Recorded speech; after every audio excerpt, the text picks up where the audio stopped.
We are recording. Perfect. Well, good evening, everybody, and welcome to the Hopkinton School Board meeting for Thursday, August 27th, 2020. And we have a full board. That's right. We have a full board with us tonight with Rob Nato, Norm Goupel, Andrea Folsom, Seth Aframe, and myself, Jim O'Brien. And then we're joined by our district leadership, Steve Chamberlain, our superintendent, Michelle Clark, Bill Carosa, Rebecca Gagnon, Amy Doyle, and Mandy Hibbard. I think I got everybody. Thank you all for joining us.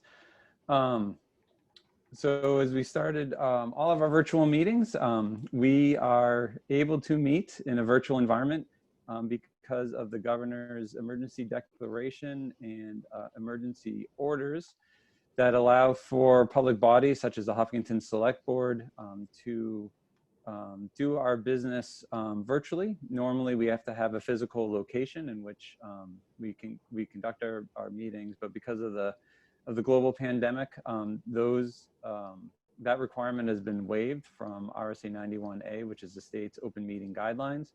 And so this meeting is being broadcast over Zoom, and there's also a telephone number that residents can dial into in order to access the meeting.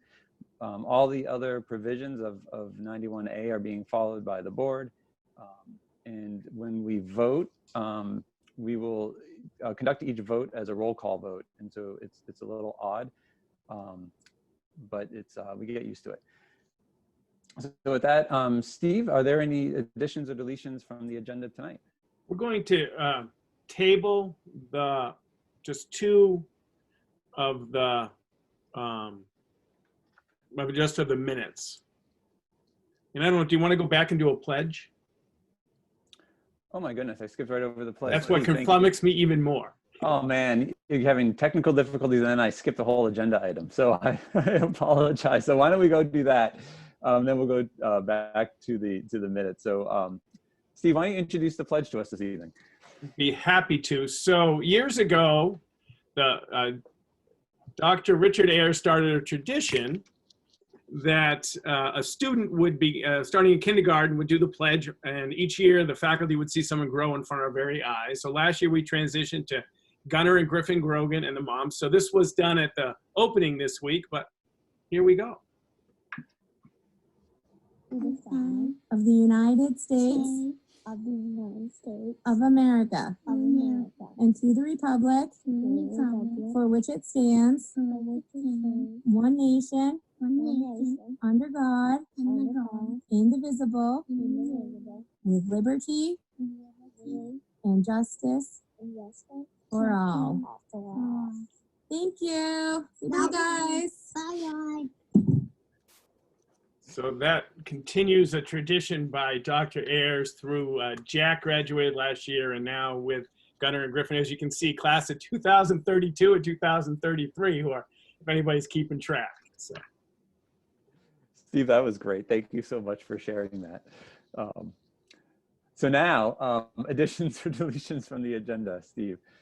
Just a couple of the August 20 minutes we're going to table. We had to add a little bit that weren't sealed from the non-public meeting. And then, so if we could just table those two, that would be great. Definitely can. And just so the public knows, just because we're not voting on those minutes, they are available. And so if people want to see those minutes, they should just contact Steve in the office and we can make those available. Any correspondence this evening, Steve? There was a number of correspondence placed in the correspondence folder, including sports, including back to school planning and things like that. All right, so we still, even though we're going to table the minutes from the August 20th meeting, we still have a couple other sets of minutes to approve. And so is there a motion to have the Hopkinton School Board approve the minutes of the August 10th, 2020 school board meeting? So moved. Second. Any discussion on these minutes, which were from our information session, number 1? Hearing none. Norm? Norm Gupel is a yes. Andrea, Andrea Folsom is a yes. Seth, Seth A. Frame, yes. Rob, Rob Nato, yes. and Jim O'Brien is a yes. And is there a motion for the Hopkinton School Board to approve the minutes of the August 13th, 2020 school board meeting? So moved. Second. Any discussion on those minutes? All right, seeing none. Rob, Rob Nato, yes. Norm, Norm Gupel, yes. Andrea, Andrea Folsom, yes. Seth, Seth A. Frame, yes. and Jim O'Brien is a yes. And so then we will table those next two sets of minutes. And so this brings us to our first opportunity for public comment. We have two public comments scheduled this evening, this one and then one towards the end of the meeting. And so for any attendees who wish to provide public comments, if you move your cursor or mouse down to the bottom of your screen, there should be a raise your hand button. And if you click on that, then it will notify me that you have a public comment to make. And so I want to start with our first hand that's raised, which is Jeremy Freitas. Jeremy, thanks for joining us this evening. Thank you, Jim. I appreciate again all you guys are doing. And thank you, Mr. Nato, for the coffee on Wednesday. It was a great opportunity, and I appreciate the good civil discourse where level-headed people, maybe who don't necessarily see eye to eye, can come together and share each other's ideas. So thank you for that. I asked the board tonight, you know, NASCAR had a big event in our state. I don't know if you guys caught that, but 12,100 fans in attendance.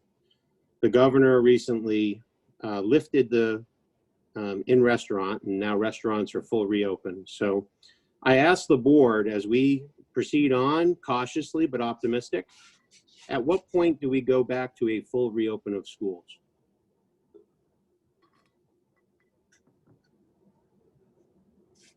Is that the question you want to ask right now? That is the Okay. question, yes. At what point do we go back to a full reopening of our schools?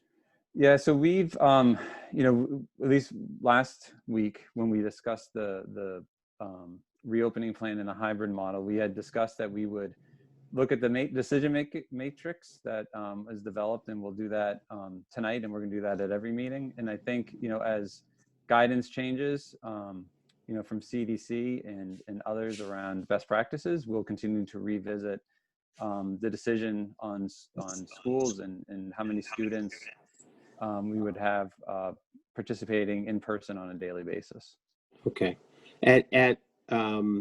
We are, I believe, already meet the requirement as outlined last week, fewer than 1 per 100,000.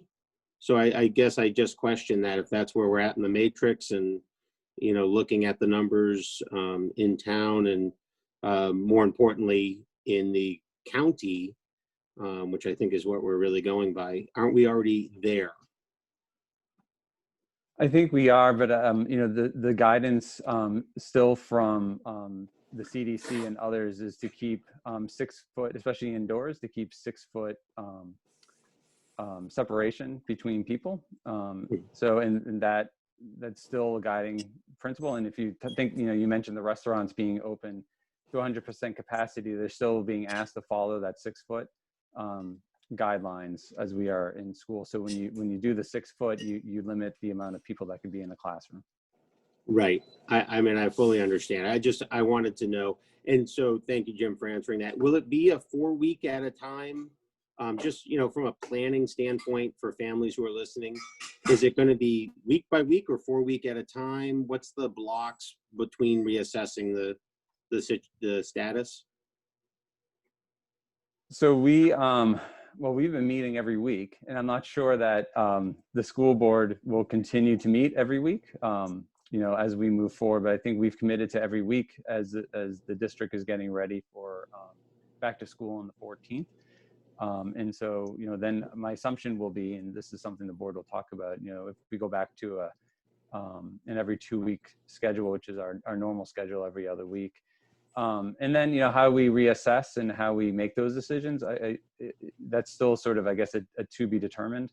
Like if we made a decision that we were going to go forward with more in classroom, I think that's a longer discussion that we'd want to have with the leadership team, and how to phase that in. So, I mean, I think that's, we haven't even got 50% of the students Yeah. physically back in school yet. So it's hard to say how a future decision would be made.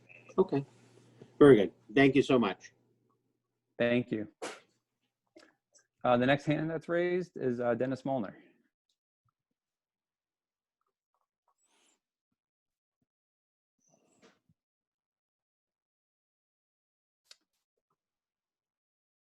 Steve, is that Dennis you brought over? Or is Sorry, that... sometimes I catch No, the it's all right. wrong one. Let's try that one. All right. There we go. Sorry. Hi, about Dennis. Thanks for joining us. Hi, Dennis Molnar, 55 Briar Hill Road. Just to follow up to the prior caller's question about reopening, as my understanding is, the 6-foot guidance relates to reduction of spread, and certainly as it pertains to restaurants, it pertains to the distance that's suggested for folks who are not wearing masks. And we've had some discussion in the past about whether or not we should use the 3-foot with masks or the 6-foot without masks approach. And I suppose looking down the road to a day when there's no disease left to spread, the question will be, do we still keep a 6-foot distance with masks, or when do we switch to the more appropriate 3-foot distance with masks when we're in a situation where there's little or no disease to be spread, either in the town, in the region, et cetera, per CDC guidance? Yeah, and I, you know, again, I think the board's committed, you know, to revisiting the matrix and to continue having, you know, these discussions around adaptive management, and so I think this isn't an open and shut case. I think we'll be continuing to have the dialogue around, you know, how the reopening plan is going, how the spread of the disease is or isn't occurring, and then what's the right management approach for the district. So I don't want you to think I'm not answering the question, but I think, you know, we're committed right now to a 50% hybrid model, and I think as we continue to see how that works and we continue to see how the state responds, I think, you know, the board will continue to reflect on how we're doing and what adjustments you know, to the plan we can make. I appreciate that it's a fluid situation. I guess at some point down the road, I think everybody will want to know when there's a return to full folks in school, and obviously, you know, as we see how things go, I suppose there will be an appropriate time to do it. But if we never define the goal, it's hard to know when you've gotten there. So, thank you for your thoughts on that. Thanks, and thanks for your comments. We don't have any more hands raised, and we do have a second opportunity towards the end of the meeting. And so I will close the public comment portion and move on to the next item of the agenda, which is comments from the Hopkinton School Board. So I don't know, usually this is a mad dash to be first. And so I would just ask any board member that wishes to start to just unmute themselves. And I could call on you if you want, but it's always better to self-select.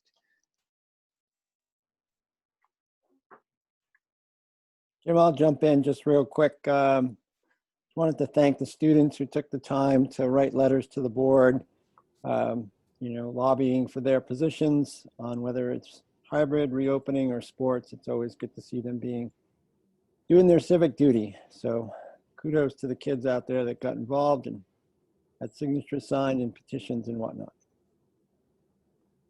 That's all for me. Thanks, Rob. I want to say thank you. I was able to attend the back to school celebration this week. And I just want to say, you know, Jim, thank you for your words on behalf of the board. And thank you to our leadership team and Steve for some great, you know, powerful words to his incoming teachers and to people who are coming back. Well, I mean, I'm very excited to start the school, maybe not on the way we're planning moving forward, but I'm excited to see so many people come back, new hires, and just a lot of appreciation for all of them that they mean so much to this district, to our students, and that everyone from top to bottom, teachers, our food services, janitors, everyone, our bus drivers, I'm really thankful for all of them. And I'm looking forward to a successful year. Steve, thank you again for leading this district with guidance and care. Your speech the other day was very powerful and moving to me as a board member and as a parent. I wanted to say that it was well said, well spoken, and you said it with a lot of care and a lot of emotion. So thank you very much.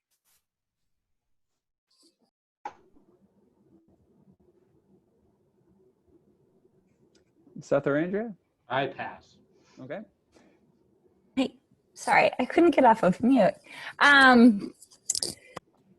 don't have a lot of comments tonight. The only thing that I was thinking about prior to the meeting starting tonight is one thing that I think is wonderful, but I think it's helpful to remind folks of about these meetings is outside of these weekly get-togethers, the five of us aren't talking.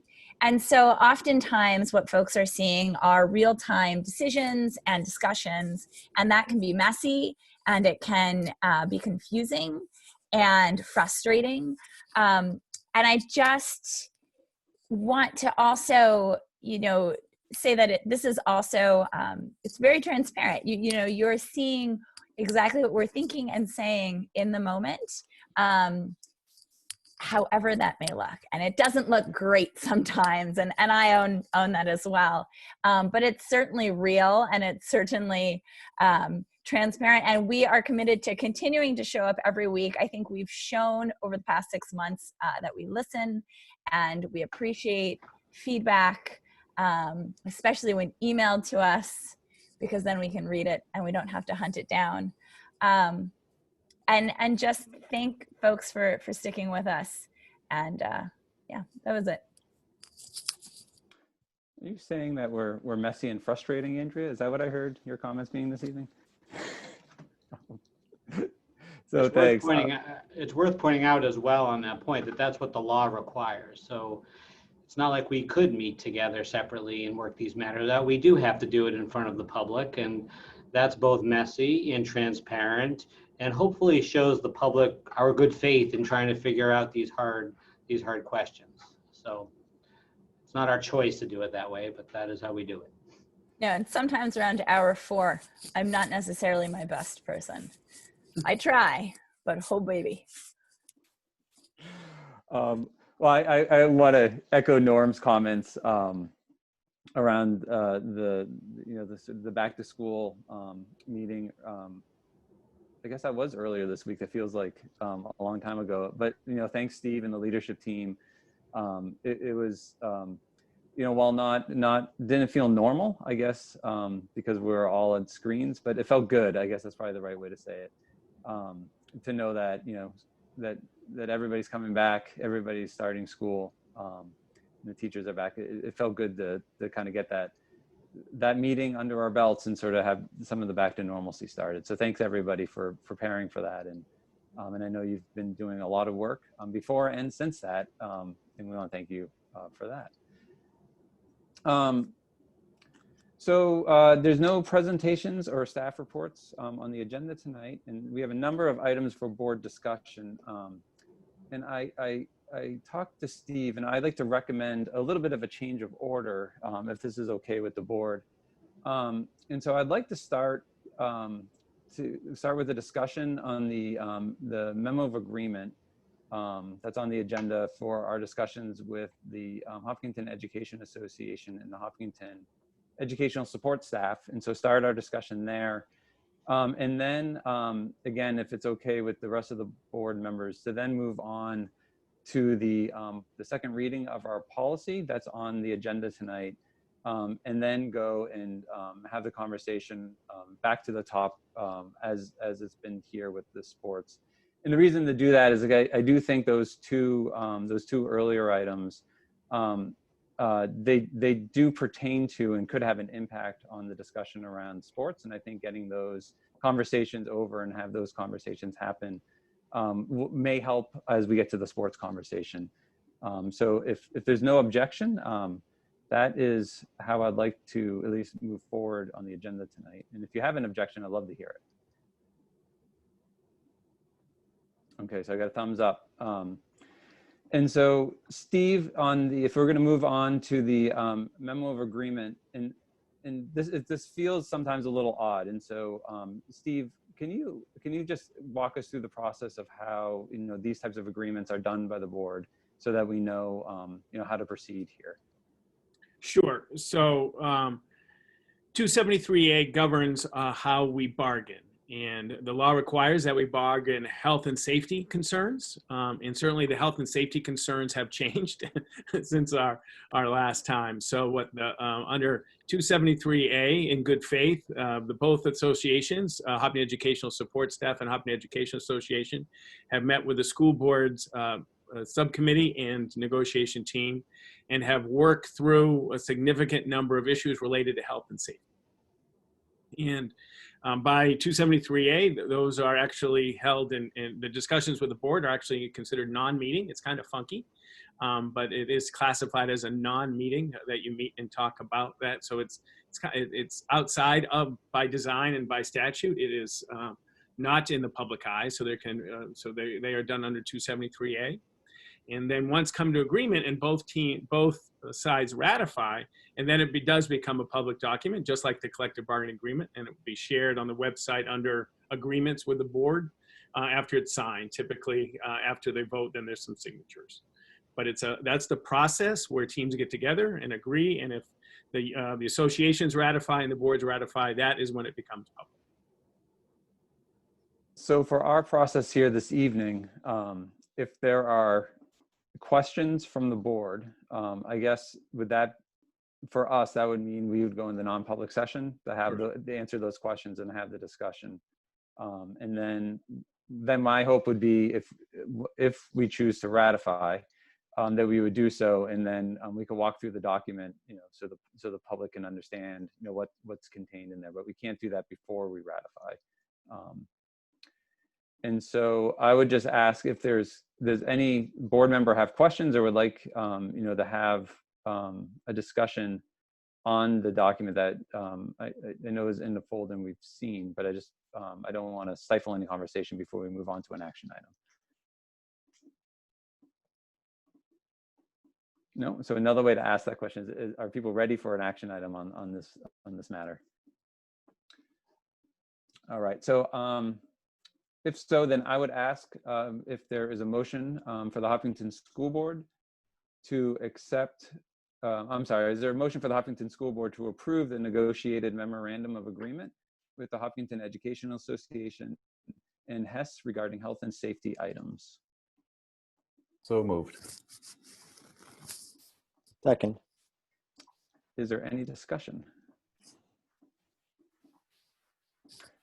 The only thing I would say is I just want to thank our colleagues who negotiated really well on behalf of both HEA and HES.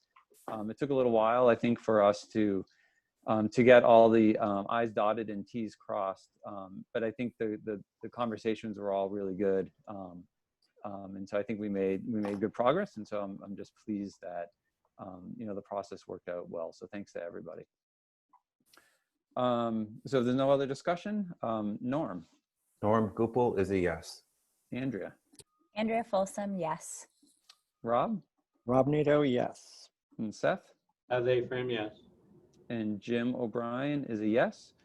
And so our MOA is approved, and the both associations have also voted to ratify the agreement.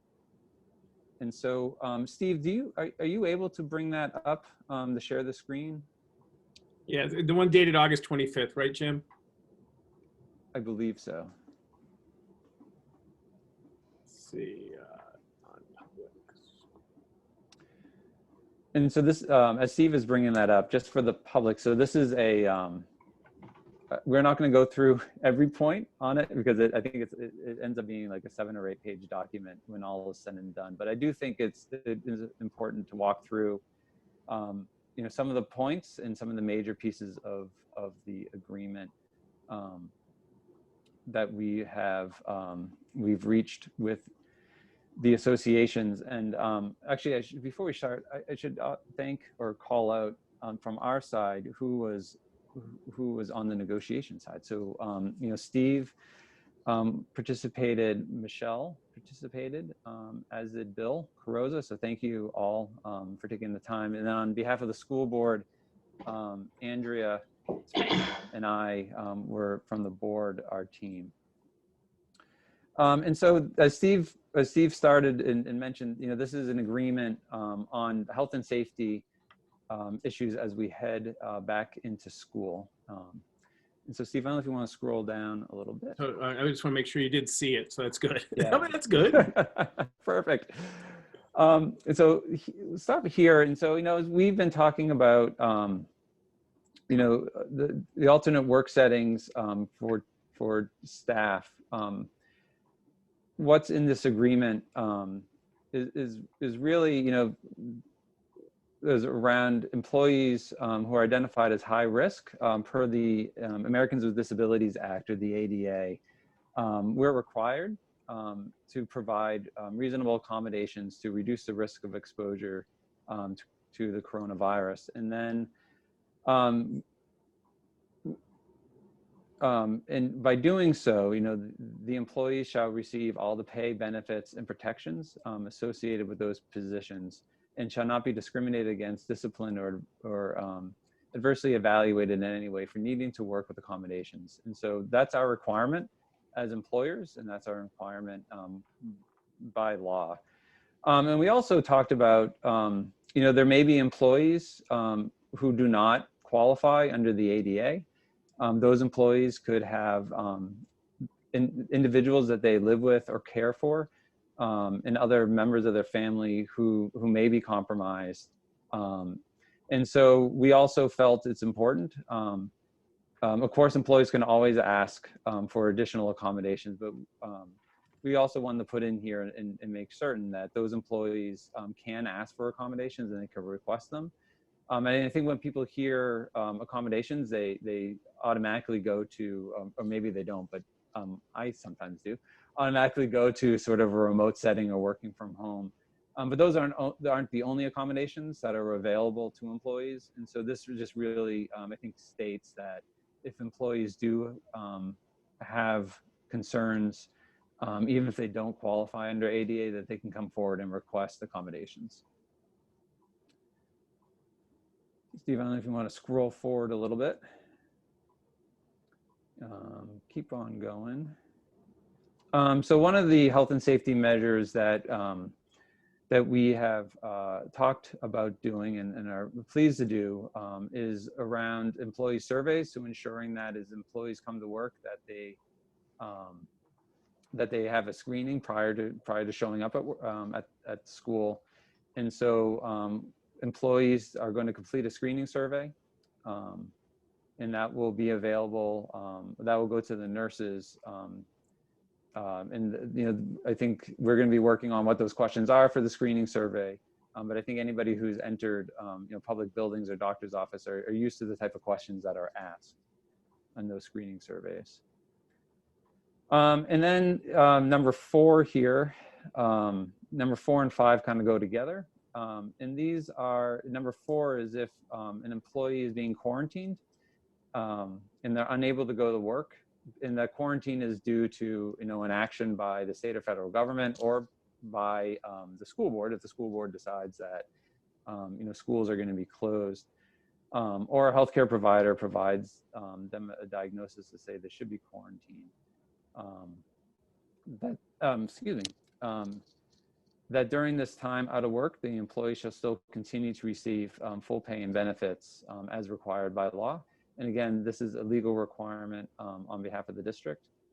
And number 5 is a little bit different, but Congress passed a law this spring called the Families First Coronavirus Response Act that is eligible to employees who aren't quarantined or aren't sick on their own. And under that law, there are specific requirements But during that time out of work, the employee shall also continue to receive pay and benefits as required by law.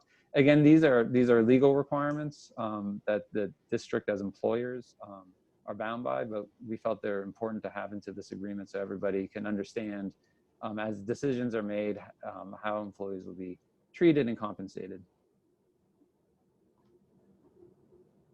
And then there's a section here on workspaces and ensuring that we have in practice what the protocols are going to be to clean workspaces and high touch areas, and how our custodial staff will be working within our buildings and to ensure that we're creating and maintaining a healthy and safe environment for both our students and our teachers and support staff.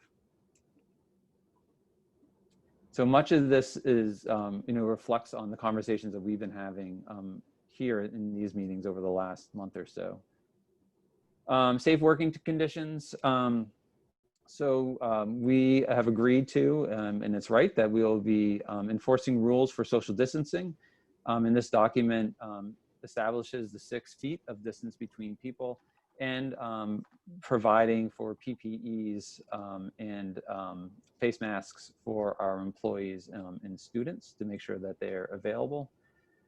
And then number 2 here, employees may request additional accommodations if for some reason health and safety rules are not being enforced by the administration.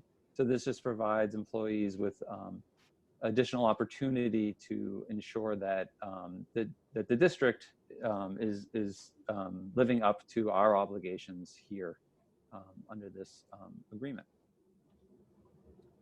And then number 3, I think is important. It's that the district is we're requiring that all people who come into contact with staff are wearing a CDC recommended face mask. And this goes to again what we've been discussing, that we were going to require that people wear face masks while in school and on campus. If you want to keep going down, visitors to the building. Really, this section just we're really trying to limit visitors or non-staff and students from entering the school building. So we're really hoping that that visitors will make an appointment and ensure that they have an appointment and not just sort of stop by the school building, but have appointments when they come in, and then all visitors are going to be required to fill out a health assessment survey. Again, similar to what we discussed earlier about what teachers will fill out. And then, visitors will be required to wear a mask and to follow social distancing guidelines as well. This doesn't mean, and I should say, this doesn't mean that all visitors have to have an appointment. I know there are people who do come by, and so we're really stressing that we hope that visitors will make appointments, and we're really stressing to have as many meetings as possible virtually or the phone rather than face-to-face, again, to cut down on the amount of people entering the school facilities. Steve, if you want to keep on scrolling a little bit.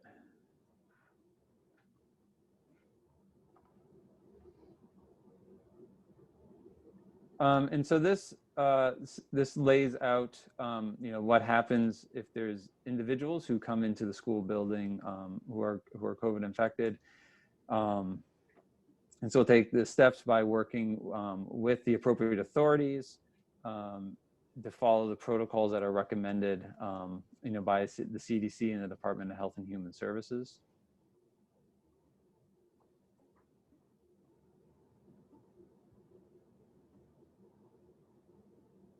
And then it kind of touched on this earlier, but safety equipment and supplies that we will be providing, the equipment and supplies for our employees as well as for students.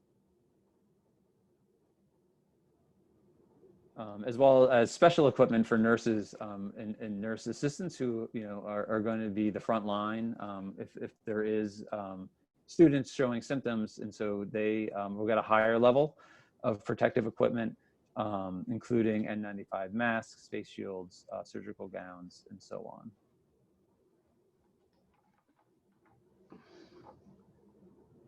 And we have a responsibility on safety equipment and training, and so the district will be doing that before students enter school. And then air quality, we actually spend a lot of time on air quality. I know Steve is now an HVAC expert, but we do now know a lot about our systems. And we want to, we don't want anybody in our school buildings if the air quality is not up to standards. And so we are going to ensure that the students and employees experience safe air quality through the ASHRAE guidance, and that we're going to be transparent and upfront about the HVAC information. You can see here, including air turnover rate for each space in the 3 buildings, verification reports. Really what we're committing to is to being as transparent on how the air quality and the system is working in the schools. We're taking all the measures that we can to ensure that the air quality is up to standards. And then, as we discussed, I think at our last meeting, if the HVAC system is not working and we're not getting the air quality standards that we need, then we will make the decision to close the school buildings until those problems are rectified. And again, if we have a room that or a space in the building that's not meeting those air quality standards, those rooms will not be used. I think that's about it. And I think that's about it. So, there's not, I wouldn't say there's not a lot of new information, and these are all issues I think that we've been discussing as a board and as a community over the past month or so.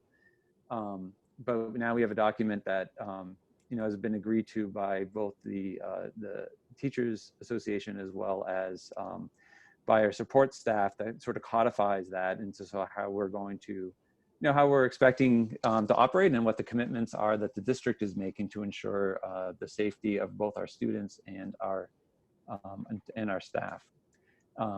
So I'll stop jabbering now, and I don't know if there's any questions or comments that the board would like to make or Steve would like to make sort of on where the MOA is. And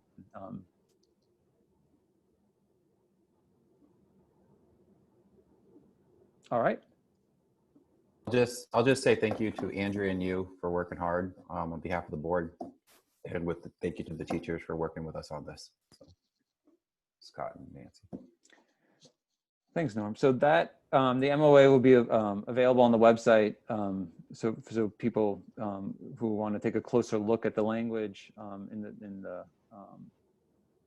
and all the details are able to do so. And then I do think, as maybe this sort of speaks a little bit to some of the comments earlier,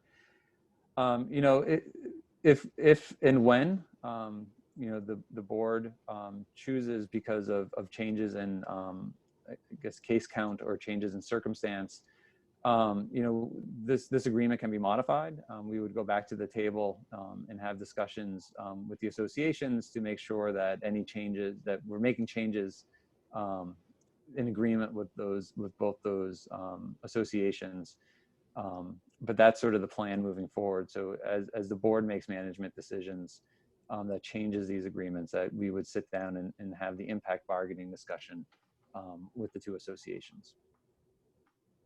I think if we go the other way, maybe to complete the thought, if we go the other way, so if we go to more restrictive, if we have a building that's not meeting those air quality standards, or our matrix says that there's a lot of case counts and we're going to go to a different model, that does not require us to go back to have these discussions. That's a management decision that the board and Steve will make collaboratively, and so that isn't going to trigger another discussion, that we have the authority to move forward with those decisions.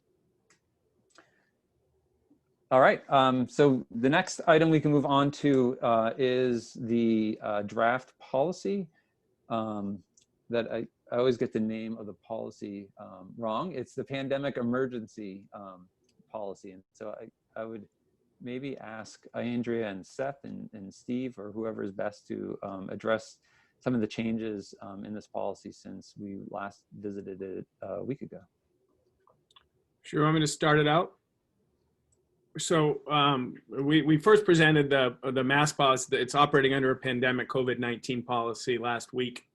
And we had 2 open questions, and then we've got some edits by the subcommittee. So the open question was, the first one was preschool.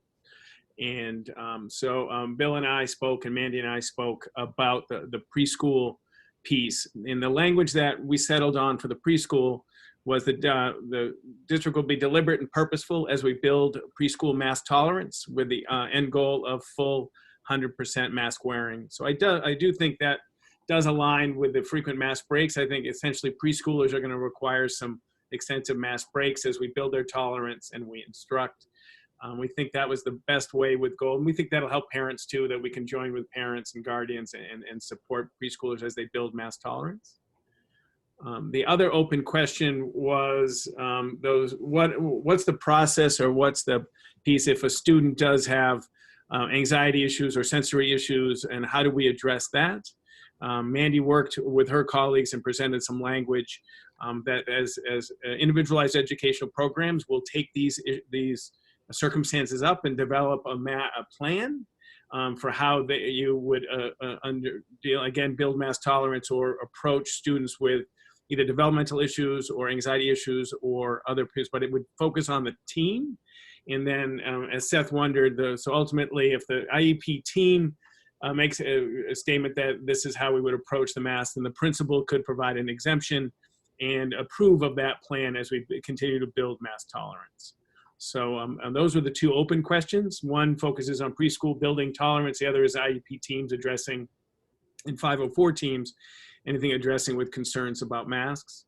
The other piece, Seth, one of your question was, I think the building principal ultimately can provide an exception based on work of the IEP team.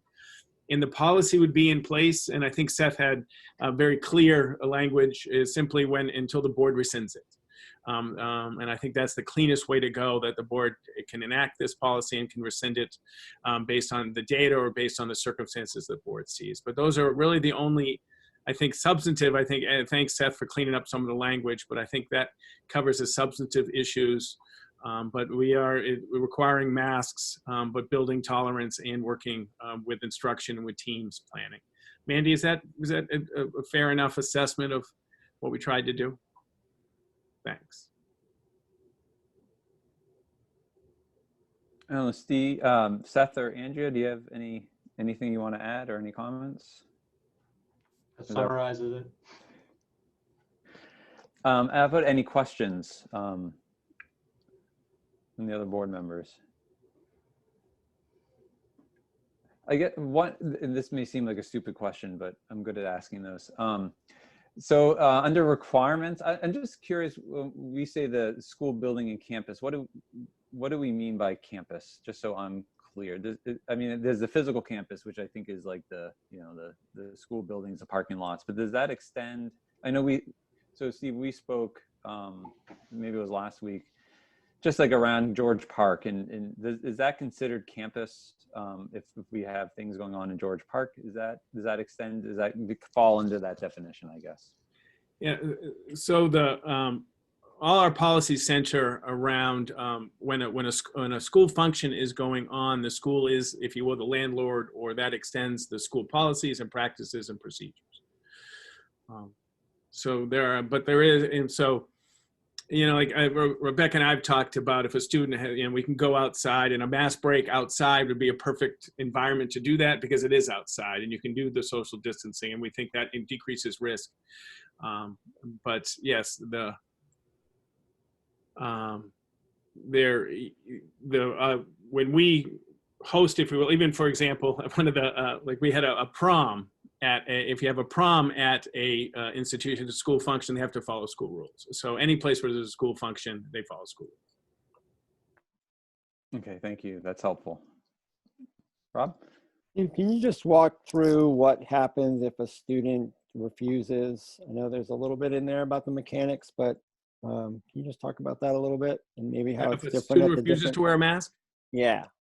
so it would be redirection, and then, and unlike other basically non-compliance behavior, the teacher would then, if we didn't get compliance, the teacher would then call the administration, and the administration would take the next level up, typically asked to leave, and then work through, and without significant adherence to the compliance, then we would looking for a different place, because they would be, it's as we've talked about as a leadership team, that's unsafe behavior, and that is addressed within our levels of work, our levels of approach, and how we engage student management. We have different levels, but the first would be a teacher redirection. If that's not compliant, it would ask for administrative redirection, and if that is not possible, it would be removal. And then the student would be doing remote learning. Is that, did we talk about like time frame for that and transition back and forth, or what's the situation there? And certainly, and Rebecca and Chris and Amy and Bill can weigh in, but certainly if we don't have full, after working through our procedures, if we don't have faith and confidence they can be safe in our schools, we would look for a different setting. There's also implications of that decision. We certainly understand that teams could get together and also talk about this as well, because placement is not just a function of, well, there's short-term placement, but long-term placement is not simply a function of administration choice. Some teams have impact on the least restrictive environment or the place. But as Mandy said, when we had this talk about unsafe behavior is unsafe behavior, and that is expected to be addressed. But we do typically involve teams sometimes with those decisions. Thank you. Any other thoughts, questions on the policy?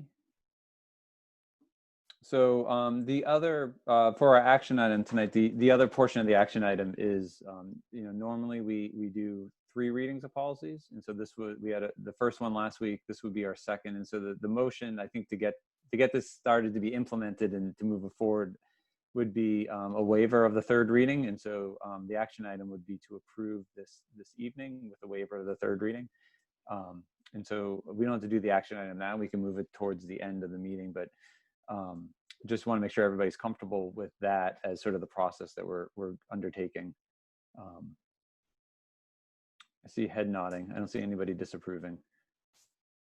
Just one quick question. So this would include when we start to go in person for meeting, that people who are coming would have to wear a mask inside for our meetings, correct?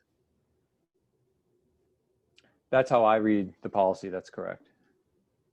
Okay, and so if they're walking up to the mic to talk, they have to take it off, or I'm just trying to figure out how exactly this would work in a public setting. Like, are they allowed to take it off, or when they talk, if they're going up to the mic, because of the, or they got to keep it on at all times? I don't know. I'm just talking out loud. But if they come to the meeting, they have to wear a mask. Same thing with us and everything. Okay. All right. I think probably they would keep it on. Well, people Sure. aren't spitting on the mic, Yeah. not on purpose. It's just what happens when you speak. But if we couldn't hear them, then we could take it off. I just want people safe when they come to our meetings. Yeah. And that's why I'm just wanting to talk to the board about that. Do they take it off? Keep it up? I know it's kind of silly, but you can get, anything can happen in between the mic and then so. I do jury trials and teach law school, both now wearing a mask. So that's what we do. All right, so everybody's ready for an action item this later on? Perfect. Okay, thank you, and thanks for sort of the little bit of a shift in agenda. But I think getting those 2 items discussed, and so we have an understanding as we go into the next item, which is going to be the continuation of the conversation on interscholastic sports. And so maybe Steve, I'll turn it over to you to talk about what has happened since last week. Sure. I had certainly Dan has provided additional information to the board and to Chris and to me. We're certainly a lot of other schools are making progress and changes, and we're getting updates from folks about what other schools are doing. And had a chance to have a phone conversation with the superintendent in Hillsborough Daring, the athletic director, and the principal of the high school at Hillsborough Daring. Certainly appreciate their desire to make this collaborative, both boards, both schools, and doing what's best for kids. The fundamental change, and I appreciate that Dan had some experience of this, but a lot of people are wrestling with the notion of how do we align mask policies with practice for sports? How do we align to make sure we're doing what's best for kids? Understanding that, losing seasons or losing those experiences are not little things to families, to communities, and to students. So the significant piece, and I think there were some models at a couple of other regional or nearby schools. And what some schools have done, and I think it's growing, but a couple of nearby schools have instituted mask mandates for example, football for sure. A couple of schools have required masks for football. I think because of the proximity principle about the really guarantee consistent for number of students. Every single play you break that 6 foot, even the 3 foot barrier. I think it's fair to say we break that 3 foot barrier. So I think that schools have tried to settle in on providing students with a unique opportunity, but also in a safe manner. In speaking with Hillsborough, their board is meeting Monday, by the way, and taking up this. But I believe the recommendation that will come forward is for football and perhaps even other schools from Hillsborough. But for us, where football with Hillsborough is that students wear masks during the football competition. And there are, these aren't the same masks that I wear when I go around the district. These are athletic designed masks for competition. I have seen some athletes in the professional ranks wear these types of masks. So I think that's where I think schools are settling in, that if it's so impactful and so important, yet we're going to require a mask because that does at least compensate for some of the proximity in the sports. So I spoke with Jay Wood, who's the athletic director who lives in Hopkinton resident. He's a Hopkinton resident. He actually is on the football committee. And I spoke to him today about him bringing that recommendation to the football committee about wearing masks during competition. The spirit is, how do we make it so kids can play, but how can they play in a safe way? Even if it's something that maybe a couple months ago we wouldn't have envisioned, but if it ensures or gives us another layer of protection. Dr. Chan talks about layers of protection. They're also talking about a face shield too on the helmet. So we're trying to provide some layers of protection for students so they can compete what we think is as safe as we can require it. So I think that's where we're ending up with that if football goes forward with a mask requirement.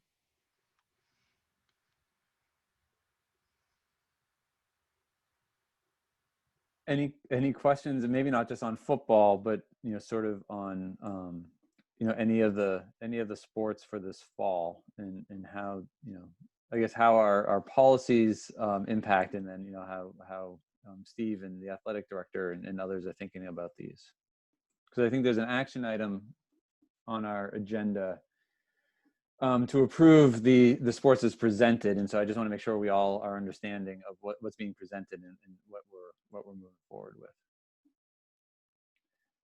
The order of operations, if the board supports some level, and Dan did a good job presenting, right, moderate risk to higher risk to less risk. If the board supports, and then because the seasons have changed already, right, we've lost, then the next step would be to engage the HEA, Hopkins Education Association, with negotiating, taking a look at what the salaries would be, because it's different certainly than a traditional season, and then work with the HEA on that piece, and then bring nominations for coaches next week.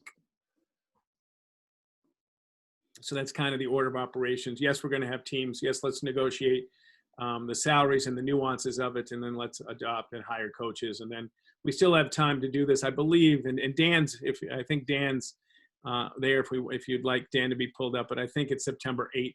Chris, does that sound right to you? September 8th for the start. So it does give us another meeting to work through. I guess. Go ahead, Norm. I guess the question, thanks, Rob. I guess the question I have is if we allow sports to continue and we start to see cases in football, soccer, what is the tolerance of this district to take a break from that and say, we're pulling the plug, no more football. We've have 3 cases. It's only 6 weeks. What is the matrix for this district when it comes to sports for when we decide it's too risky and that we need to think of an alternative solution for this? What is the plan for that? About, excuse me, Norma, when would the season, when are you looking for a number? If there's one case in the football program ceases? Yeah, would that be the plan? Let's say we get 1 or 2 players, who are affected from the team. Is the season over, or is there a specific window where we'd say we'd wait 2 weeks and then we'd go back? I'm not sure how we would address something like that. Wouldn't we use, I believe that we would use our decision matrix for that. So if there were 3, just looking at it, if there were 3 students who were sick, who were COVID positive at the high school, we've got the closed school and moved to remote for 3 school days, which I believe would also, we wouldn't be having those sports on those days. Right. And we would not be rescheduling games, I don't believe. So I would think, and maybe I'm speaking out of turn, but I'm going to speak. I would think that we would be following our decision matrix. And then, if it gets to a point where we end up hitting red or even orange, and it's clear that it's spreading not just within, because I would think that if we had 3 on our football team, most likely we would also be seeing cases rising in other communities as well. That would be pretty surprising if it was just our team. Well, I mean, it would be our team and Hillsborough for speaking about football. So I think pretty quickly, and hopefully that won't happen. I'm hoping that, we'll be able to play a full season if we go forward. But I think it's my hope, at least when looking and working on the matrix, that the matrix covers not just education, like the education component, but the sports component as well. Thank you, Andrea. That's why I want clarification on, for that. Thank you very much. Sure.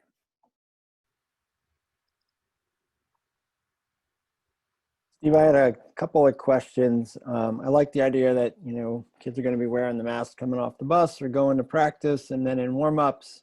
And it seems like strongly encouraged to try during physical play to see how that works out. All of those variables. As I was reading through this and putting my coach's hat on, thinking about when you're going away to a game. So we might have some kids on a bus, we might have some kids traveling with their parents, and it's the coach's responsibility when they arrive to do those checks. Do the checks, also get your team prepared to play. Seems like a lot going on for one person to do. Have you and Dan talked about that? I mean, is this Yeah, sure. I think and Dan, I think one of Dan's recommendations that if this does move forward, how do we reinstitute some assistant coach piece? Is that what you're alluding to, Rob, that we have a second adult to manage? I talked to Jay. Jay feels that his football staff can manage. If you look at Jay's stuff, there's a hand sanitizer ready and there's a number of staff. But Rob, I agree with you that this is extraordinary circumstances, more hands on deck, the more people to observe and to support. I think we can make an argument it's really a much more of a safety issue now than it was when we envisioned that reduction.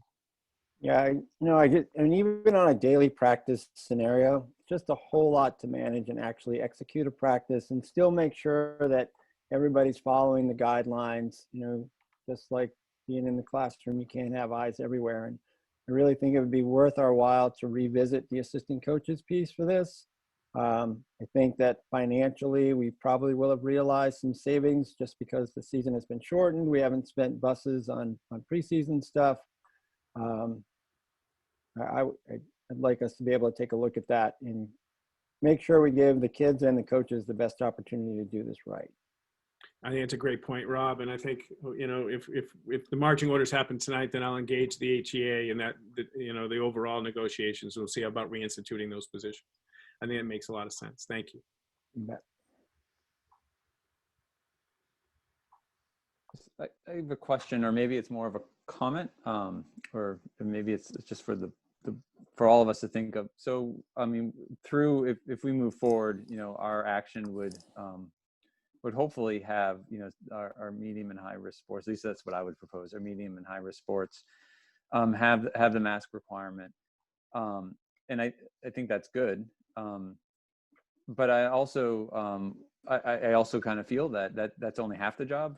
The other half of the job is the team that we're playing, because the mask protects others. It's not a self-preservation model. It's really to not infect others if someone is COVID positive. And so if that's the decision of this board, that we feel that's the best for health and safety, it feels to me like that would also be something that we would want to require those that we're competing against, because that's actually how we ensure the health and safety of our students, is that is having the teams that we're playing also follow suit. And so I guess when I think about this, I would like, at least for me, that the requirement is for both teams. If you're going to play Hopkinton, that your team will have masks, and if that agreement can't be reached, if the other team won't do that, then I wouldn't want our team to play. And that feels reasonable to me, because it feels like if we're extending that courtesy, if our team is extending the courtesy to the other team to keep them safe, I would hope that another team would respect that and show us the same courtesy for our children. So I just want to put that out there, because obviously we can't require another team that we have no oversight of to follow through on a mask requirement, but we do make the decision on who we play. So I just wanted to state that, because that's at least where my head is at on this. Yeah, Jim, can I jump in there? Because I'm not sure I'm reading it. I don't think we're saying there's a mask requirement for during play. I think this is saying that they should be encouraged to try that process. And if they're able to pull that off, then they're encouraged to do that. But I don't think that what I see in the guidelines from Dan says that we're requiring them to wear masks if they're playing soccer, field hockey, or football. The football piece was a different element. So I'm not sure if we're on the same track there or not. In regards to the other schools, I think the last line that he gives us is that there was a discussion with Bo and John Stark and MV and Pembroke in HD, and that they would have similar guidelines. So I think we just need to clarify that piece about that. This is not saying you have to wear a mask whilst playing soccer. It's saying we highly encourage that. And actually, I think, that's the CDC guidelines said you should not be wearing a mask during heavy physical play if you have difficulty breathing or have underlying health conditions. Otherwise, it suggests that that's probably a good idea. So if all the schools are creating similar policies, then, I think that's part of the deal. But it probably becomes difficult for us to require what other programs do, I would think. No, thanks, but Robin. It sounds like they've already kind of laid that out. And that was going to be another comment I was going to make, and I probably should have made it first, which I guess which would be the second bullet on that guidelines, is I guess I would. It says that coaches will encourage athletes to try wearing masks. That feels I think so I guess my amendment would, and I don't have the words aren't going to be right, but that the coaches would I guess I would use coaches would require athletes to wear masks unless what you just said, Rob, on the CDC guidelines, unless they have physical difficulty or there's an underlying health reason for them not to. Because I go back, and that's what the CDC says, and I guess I would feel better on medium to high impact sports that that's what our expectations are, and that we don't just say that coaches will encourage them to do it. I mean, we did just pass both an MOA with our teachers and support staff saying that everybody shall wear a mask, and then when they're out of recess, we said they could take it off as long as they're social distancing. And then we also passed a mask use that says everybody shall wear a mask. while they're at a school function. And so I guess that I would like to be consistent and keep going down that road with our policy, and not just, because someone's on a sports team, just say they're encouraged to do it. I'd rather require it unless there's a reason that like we do with across the board. If there's reasons to not require it, we're open to it. But I think we should start first with saying you should wear one, unless you can't, and then we could talk about it. I would Those imagine are that- my two amendments I'm throwing out there. Yeah. I'm sorry. I should have probably said that off the top. Steve, could you please pull Dan over if Jim's okay with it? He has his hand up. I believe Dan said last week that if Hopkinton had rules or regulations, they would talk to the opposing team and they would have to come to an agreement in order to play because they're at our facility, correct? So if You want me to pull Dan over? yeah, please. I'm sorry, Jim, is that okay? Okay. Hopefully I did it right. Oh, hopefully. Yeah, we can see him. That means it's a good thing. Can you hear me too? You Yes. can. Thank you. Thanks for the question, Norm. Sorry, I was trying to get squared away here. So yeah, we did have a meeting last week, and I did raise the concern about the masks. Can I go back first and then come back to your question? Does that work? Thank you. Absolutely, yes. Thank you for joining us. Well, thanks for having me. I'd like to talk a little bit about what Rob was saying. My recommendation, I looked at this and, I understand the need to wear masks or the desire to wear masks. I struggled with this idea. I did a couple things. First of all, I did do some route running in my backyard. I went out with my son and tried running football routes just to see what it was like wearing a mask. And I really struggled. Granted, I am a little bit older than some of these athletes, maybe not in my prime, but it was tough to breathe. There's been a lot of research out there about mask use when you're heavily exercising. And one of the concerns is that what it does is it limits the amount of oxygen intake that you have, and it increases your carbon dioxide increase. It makes it very difficult for anybody who's got asthma or any kind of a breathing issue to breathe.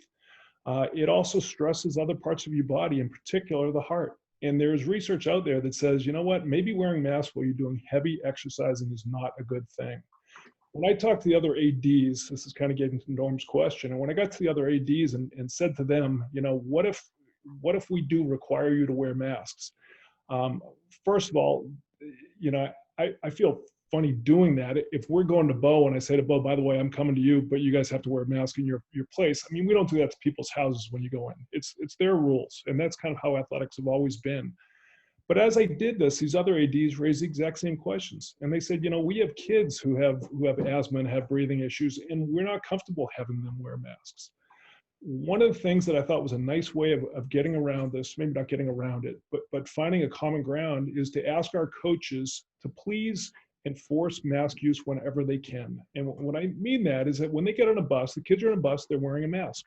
When they walk to the game, they're wearing a mask. When they warm up, they are wearing a mask. When the game starts, if they are comfortable wearing a mask, and this is something the coaches will have tried to get them going through practice and see how comfortable they are with it, they will wear a mask. And if they're not comfortable, then they don't have to wear a mask while they're doing this heavy exercising.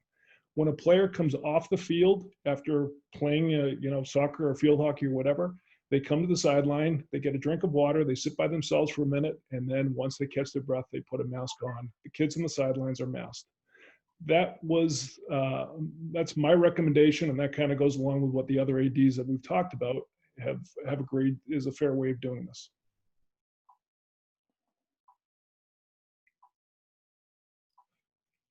Perfect. They answered my question. No, I mean, and I'm going to put my coach's hat on for a second.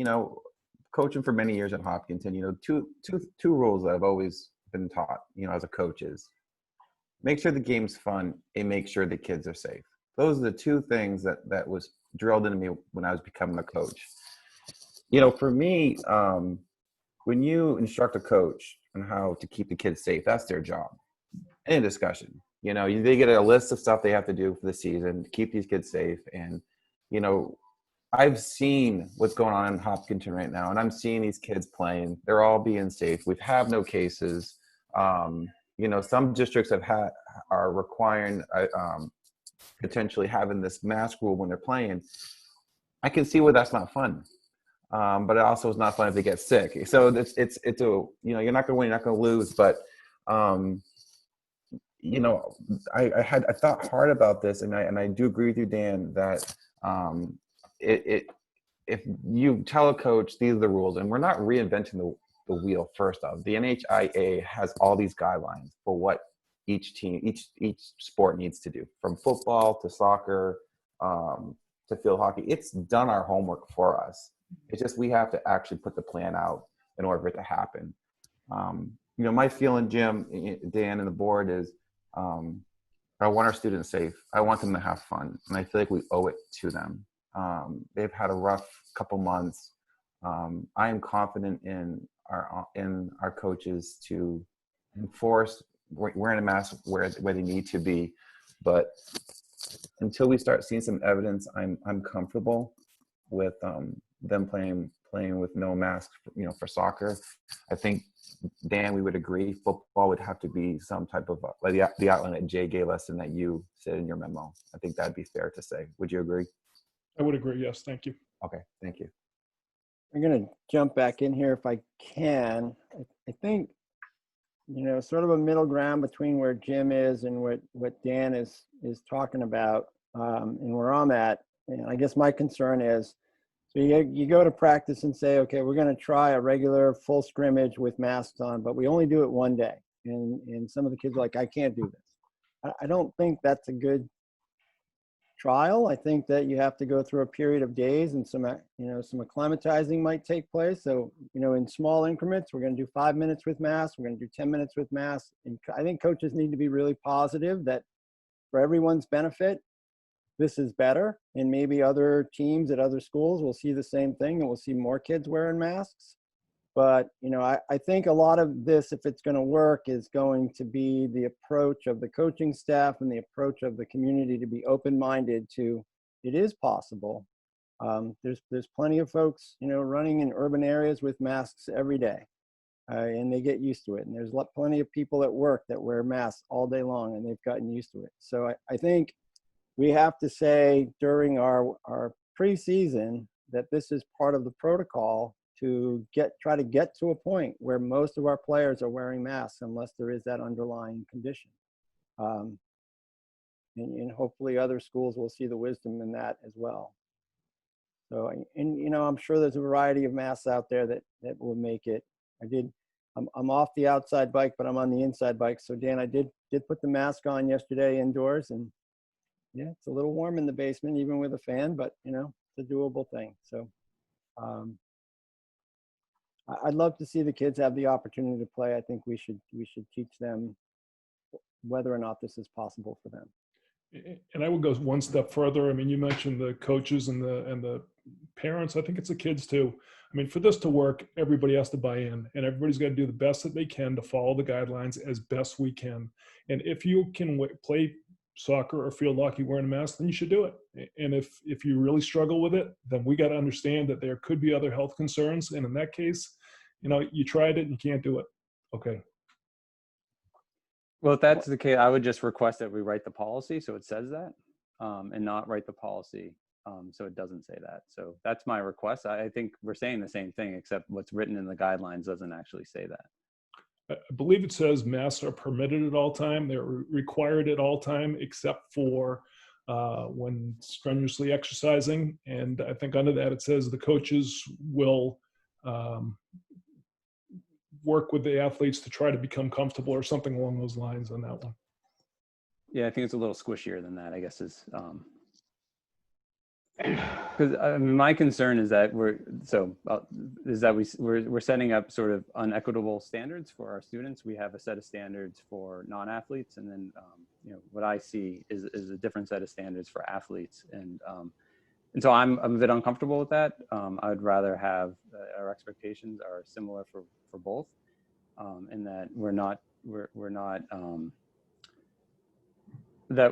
holding all students and ourselves to a standard that we can meet. And so, you know, we like what Dan's saying, I think if a student has underlying condition or they can't do it because of asthma or the difficulties of the course, we would want to, like we would in school, make exceptions. But I just because just because there's a ball involved in uniforms, I don't think that we should treat our athletes different than we would treat our students. And I think if we had recess going on and two kids were playing and they were, incidentally bumping into each other, I think by what we've been discussing, we would ask those kids to create some separation, to have some social distancing.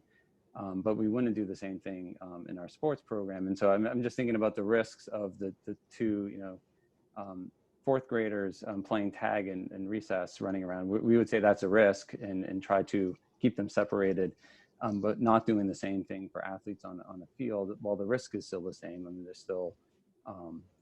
still participating in a sport. In the case of football, they're much closer in a longer period of time with more risk factors than maybe those two kids at recess. And so that's what concerns me. And so I guess I'm trying to be, I guess I'm being a bit of a stick in the mud. But it feels like, we want to treat all of our students equally in how we apply our policies. And so I guess I would like to see us apply our policies equitably, so we're not having two different set of standards. How are we going to deal, so for physical education, how do we deal with that where the same issue seems to me arises?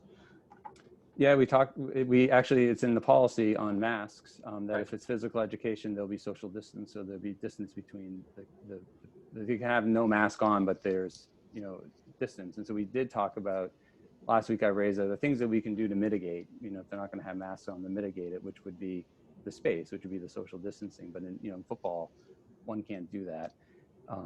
And so how do you approach it in sort of the medium to high risk sports? And so in phys ed, we're saying you don't have to have a mask, but you got to stay distant. Jim, so I think the line in question is the second bullet that says coaches will encourage athletes to try wearing masks during physical play. If that line was replaced with the line from the CDC guidelines, and I don't have that in front of me at the moment, but that says masks should be worn unless there is, and states that if proposition, would that get us closer to making you comfortable where we're following CDC, both in sports and in the classroom and in the playground? Yeah, and that's what yes, I think that makes me more comfortable, because it's a bit more of it's more of an affirmative statement. And then if you can't, then these things, we can accommodate or do things differently. But it's more of affirmative rather than being we're going to try, but if you're not comfortable. So that makes me more comfortable. And I think so again, I think it's for those, the sports have, we have high risk sports identified as such because they're higher risk sports. And then we have medium risk sports, which have been identified because there's more of a risk associated. So if we know that there's more of a risk associated with it, it feels like we should take that risk seriously and apply, the mitigation measures that we have, which are masks, in order to lower those risks. I just got one more thing I want to share on this. Two things. Coach Wood sent us what he would see as team guidelines for this, which was pretty detailed. And then the second thing was a letter that we all received from Evan Jacobson, who was a former student, graduated last year, and a very thoughtful young man. But the line in his letter that really struck with me was his confidence that if these are the guidelines, then the coaches of the football team, the Red Hawk football team, led by Coach Wood, would execute those to the T. And he spoke very strongly about, sort of how their practices run and the way that coach does his job. So that sort of like really opened me up a little bit more to the football proposition. And with these masks, I get a lot more comfortable with that. Although there is still risk, obviously. Jim, could you elaborate a little bit more on which sport you're looking for wearing a mask? Sure. I guess if I had a magic wand, I would have it be for high and medium risk sports. That's where they're identified as such because there's a higher risk associated with them. And so what can we do to mitigate that? Like we really can't tell the football team that, they can't get into the the huddles, or they can't get into the pushing, right? So how do we mitigate it? And it feels like the way that the CDC recommends mitigating it is through mask wearing, to ensure that, you know, as you're breathing heavily because you're undergoing a lot of physical exertion, you're not you're not you know, spending more. I'm a loss for words, but you know what I mean. Like you're No, I catching understand. your, So is this? I know so we got football, mask, like soccer. I just because obviously if we're going to move forward with fall sports, I just kind of want to have a mindset of where you're looking for and your expectations for this mask. Is it just so the football? 3 sports are football, field hockey, and soccer. All Those would be require the high masks. and medium risk sports, as identified by, I think, you know, Dan's memo and others, the NHIA. And for you to feel comfortable, you'd like to see a mask for the players for those 3 sports, correct? I would like our policy on mask wearing to be consistent between athletes and our students across the board. Yep. Okay.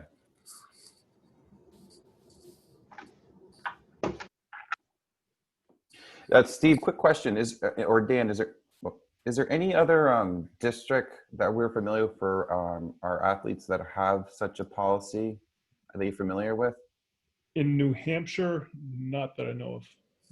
I think there are a couple that are playing football that are requiring masks. I believe that Bedford might.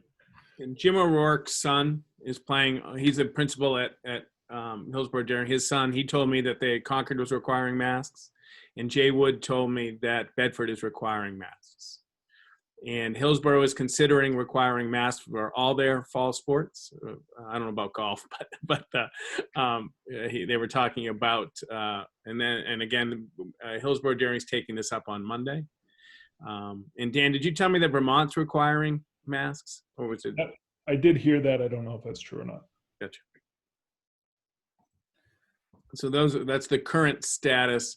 I'm not sure about Bedford and soccer. I know Bedford did not allow, at one point I saw in the paper, no soccer, right, and no football. And then they came back, and I don't know if mask was a part of both of those, but Jay told me that Bedford is requiring masks. And Jay also, just to reiterate, said that he'd go to the football committee to see if and encourage mask wearing for all New Hampshire schools. Steve, you're the superintendent. What is your recommendation for this board for those 3 sports? I mean, we vote on some, usually what your recommendations are. I'm just curious from all the work that you put into this from last week. Absolutely want students to play football, field hockey, soccer, and if I do believe that we can build mask tolerance, and for the vast majority of our students, with what I've seen and in talking with others, that we can build mask tolerance to a place where we can get to and increase the level of safety. So I would like to build mask tolerance, but if there is a medical condition that, as Dan describes, that it would be inhibited or at risk, I think we can accommodate for that as well. So if there, and I do have faith in Jay, I have faith in our coaches to implement a safe program, and I think we want the kids to play, and it is consistent with our school program that masks provide another layer of protection. And if we can build that tolerance over time, then I think we have sports, and the board is putting in a regulation that it gets us as safe as we really can. Because I don't think we're going to try to say you can't get within 5 feet of a soccer player. So because we're going to violate that, building to mask tolerance for competition, I think is the best thing we can do for safety. I mean, I said last week, I've talked to many students who play soccer, and they all want to play, and they're appreciative. They know there's a common ground to play the game. And even the football players, I read a lot of emails from our students. They all said, Norm, I'll wear a mask. I want to go out there. I want to play. I miss playing soccer. I miss playing football. They would not want us to see us cancel sports. They'd rather have an opportunity to develop that tolerance of wearing a mask and to have the opportunity to be with their friends and to play. Whatever decision we decide, the community may not agree with, but our job as board members is to maintain, safety for our students and safety for our teachers, because it does exceed outside the classroom. It could spread potentially if something happens. Steve, I like what you said. I think that's a good way maybe to approach this, but I haven't heard from Seth and Andrea their thoughts on this, if they could weigh a little bit in, if they don't mind. I'm happy to. I think it's really helpful information to hear that Hillsborough, since they're the larger football team as well, that they are also thinking about, wanting to go for masks. And I've heard a lot from a lot of folks about how impactful and important football is. And so I'd be really glad to see us be able to move forward with it. I do like Steve's idea of it's like a growth mindset, right? So the idea of increasing mask tolerance, I think that's a great way of looking at it. Another thought that I had too, that has nothing to do with COVID, but has everything to do with masks, is that I would really like to see us have a full season. And oftentimes when we hit towards the end of our season, we're starting to get into cold and flu season. And cold and flu looks a lot like COVID, or COVID looks a lot like cold and flu. And so I do think, I tend to come down a little more on the lax side with, kind of more encouraging folks to wear masks, but when it comes to sports. But what has pushed me a little more towards wanting to do more masks would be, I'd like to prevent kids from getting other sicknesses that might look like COVID and cause us to have to either shorten a season or eliminate a season or shorten the school year, not shorten the school year, but, go from hybrid into more remote. And then it turns out it's not COVID. But I will say, I've been wearing masks and not seeing a lot of people for 6 months. I've been super healthy because I do think that there's something to it. So I really am in favor of doing all that we can to get a sports season. I think that different things that we provide, be it art, be it theater, school, sports, they all hit on different aspects of different individuals. And so I really would like for us to work towards something that we can at least offer it. I think that's really important. How's that for a answer, non-answer? So Dan, your concern, as at least I understand it, is that there may be students who don't have a documented medical condition, but just their physical ability and their, oxygen quotient doesn't allow them to play all out with the limitations that the mask might create. Is that right? Exactly.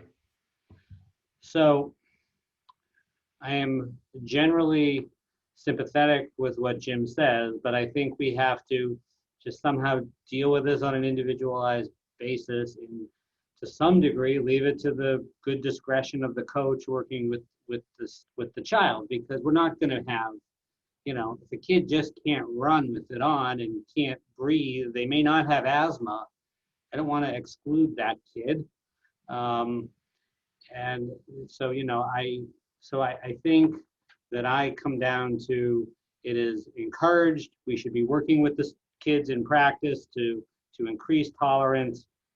And somehow we have to, leave it to the coaches working with the kids to ultimately decide who can safely play with a mask and who cannot. And, none of these decisions are easy or good. They're all actually terrible. But that's sort of where I come out on it, which doesn't meet all of Jim's concerns, but I can understand what Dan is saying. If I could add to that, it might be different in the first and second half too. A kid could start the game and say, hey, I'm feeling good, I can wear a mask.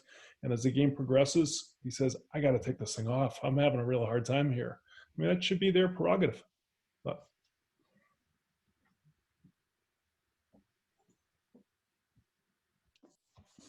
I guess my only concern with making it someone's prerogative is that, if they have, asymptomatic carrier of COVID, it becomes a lot of other people's problems. And I understand that's probably a little bit dire or dark, but that is how the disease is spread, is by people who are asymptomatic, who don't have masks, and that they give that to other people. And so it's not really, it is it may be someone's prerogative, but that doesn't mean that it's the health and safety way that we should be going, because then it becomes everybody else's problem.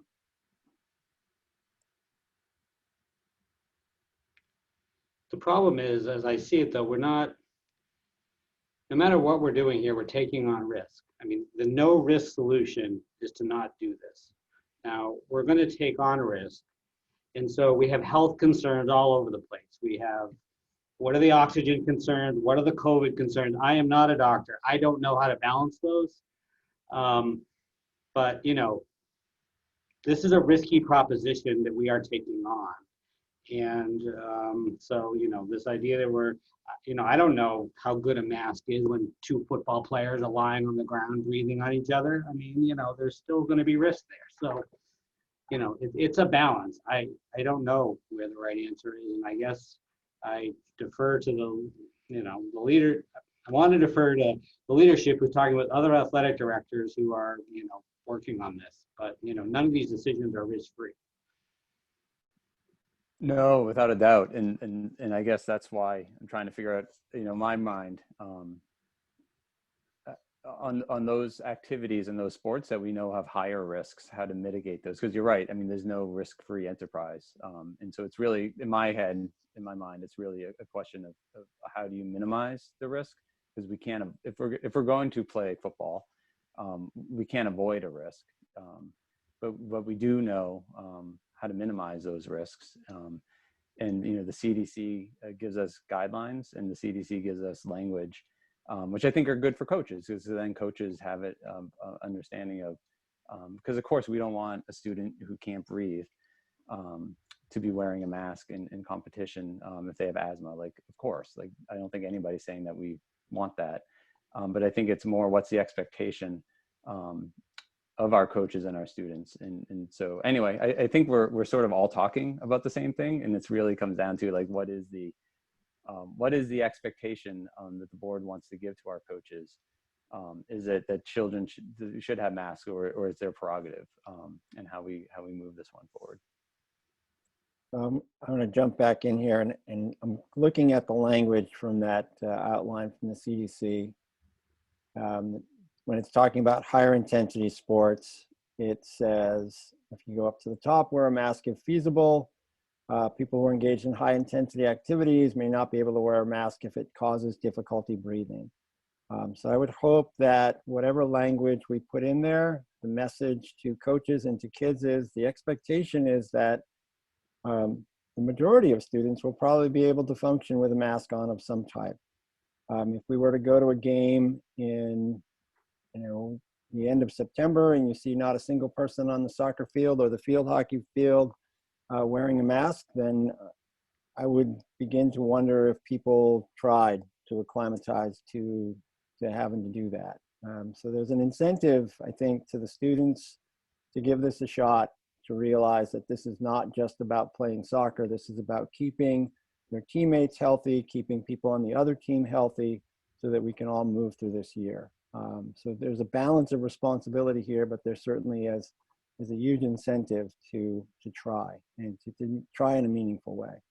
And I think that's the message that I would like to have go to kids and to coaches, and I'm sure Dan can have those athletic meetings with students. He's pretty good at that, and making it clear what expectations are.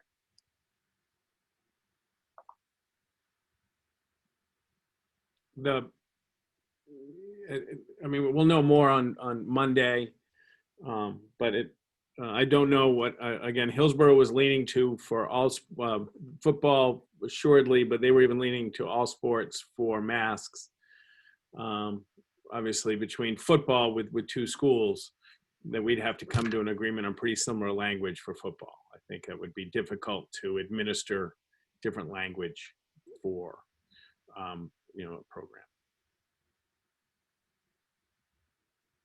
I suggest that we revisit this next week and give Dan and Steve an opportunity to work on that language and make it more akin to what is in those CDC guidelines, verbatim perhaps.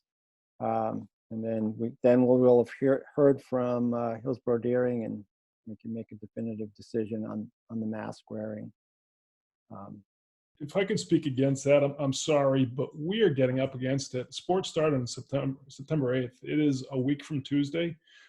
We have to have the athletic agreement all set to go. Kids have to sign off on this. If we don't know what our guidelines are going to be, it's going to be difficult. I mean, really, this should have been voted on. I was hoping we would have voted on sports last week, but we're still waiting on this. I'm sorry, but we really have to get going here.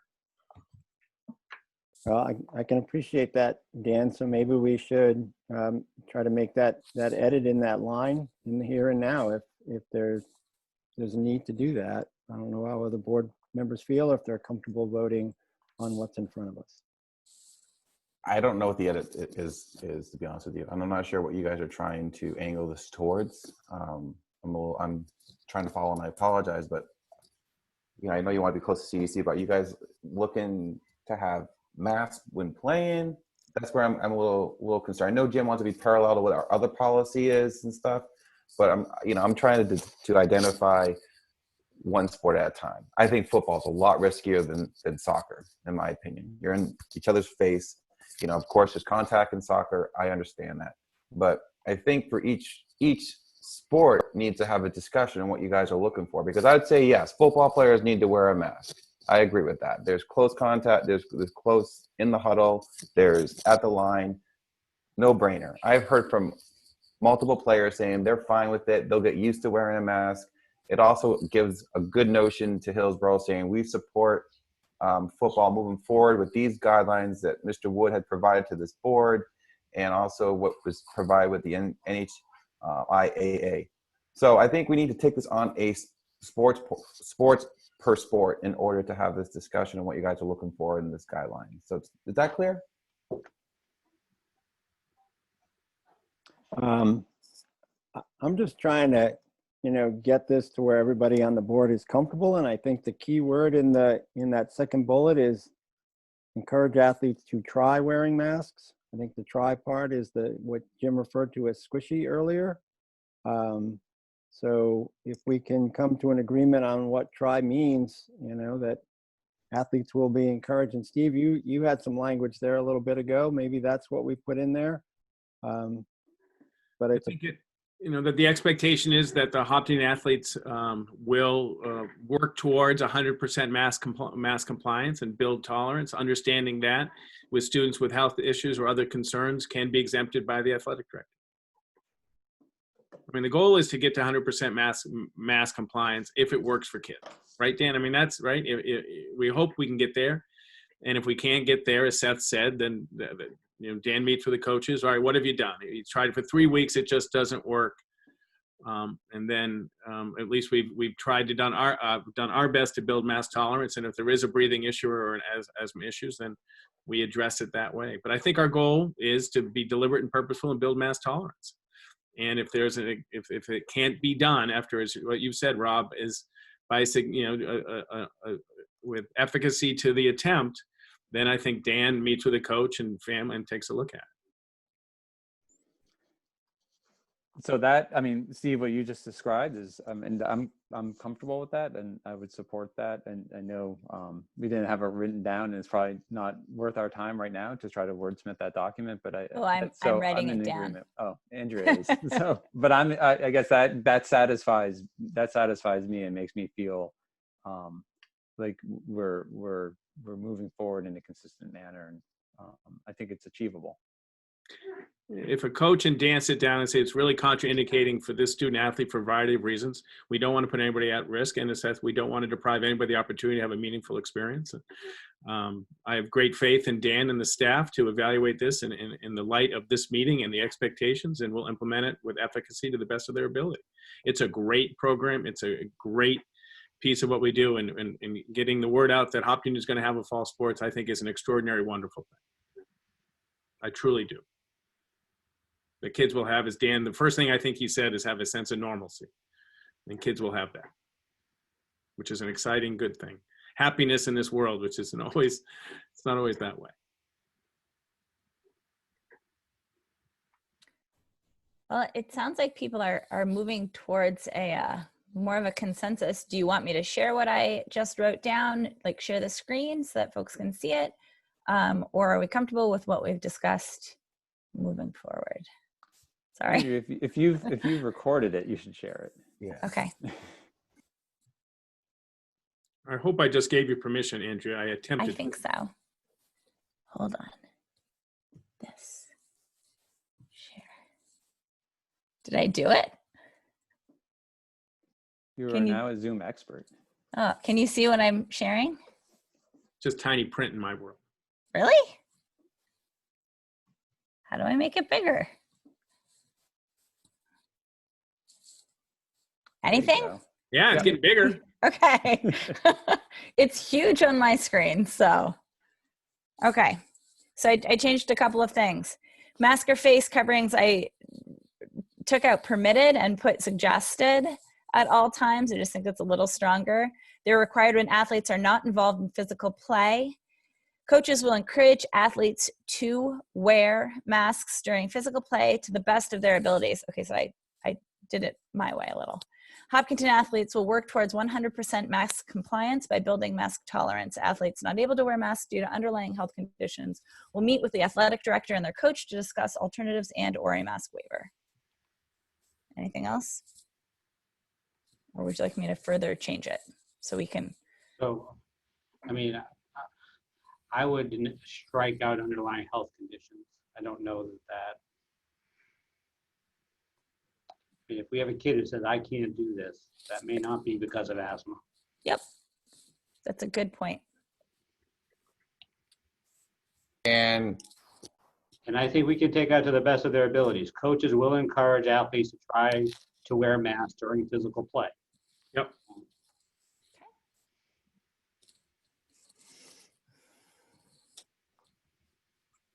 does this also include face shields over a mask? If someone's wearing for football, like a complete face shield? That's not that. Jay said that's what they're looking at. They have not. They haven't installed those yet, according to Jay for the Redhawks. Okay. I mean, it says masks or face coverings. I would read that a face shield is a type of face covering. So it seems to I would be agree with you too on that. encompassed. Yeah. How else? How else are we feeling, folks? Because it's 7:13. I think we can do this. I have faith in us. Good? You did a good job. All right. Excellent. Dan, do you view this as manageable? Where'd Dan go? I'm here. I just muted. Do I think it's doable? Yeah, I don't want to meet with every single kid who can't meet a mask and wear a mask, but I don't know about a mask waiver, I guess, is the part that I hit. I mean, a written mask waiver, is that what we're looking for? I Or think just if a match. we discuss an alternative. Okay. That's fine. That's fine. Perfect. Dan, do you want to just to start, they'll meet with their coach and the athletic director as needed to discuss alternatives? Perfect. All right. Okay.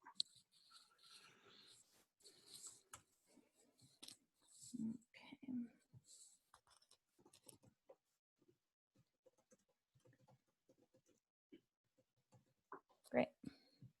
Beautiful.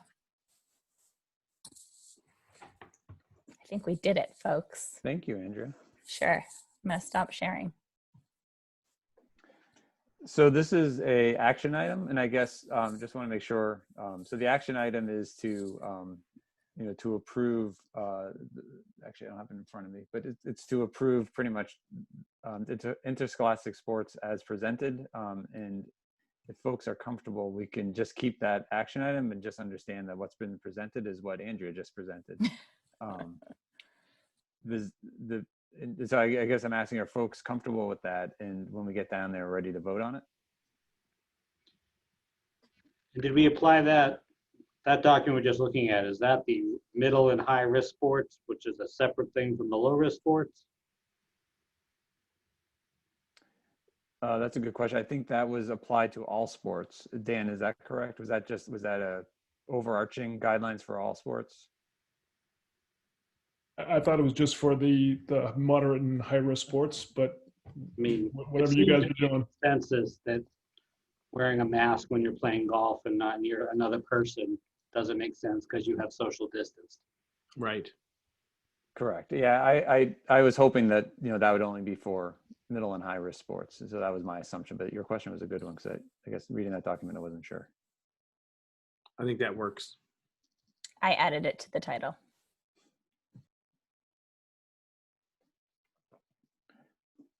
Is everybody comfortable with where we're at before we move on?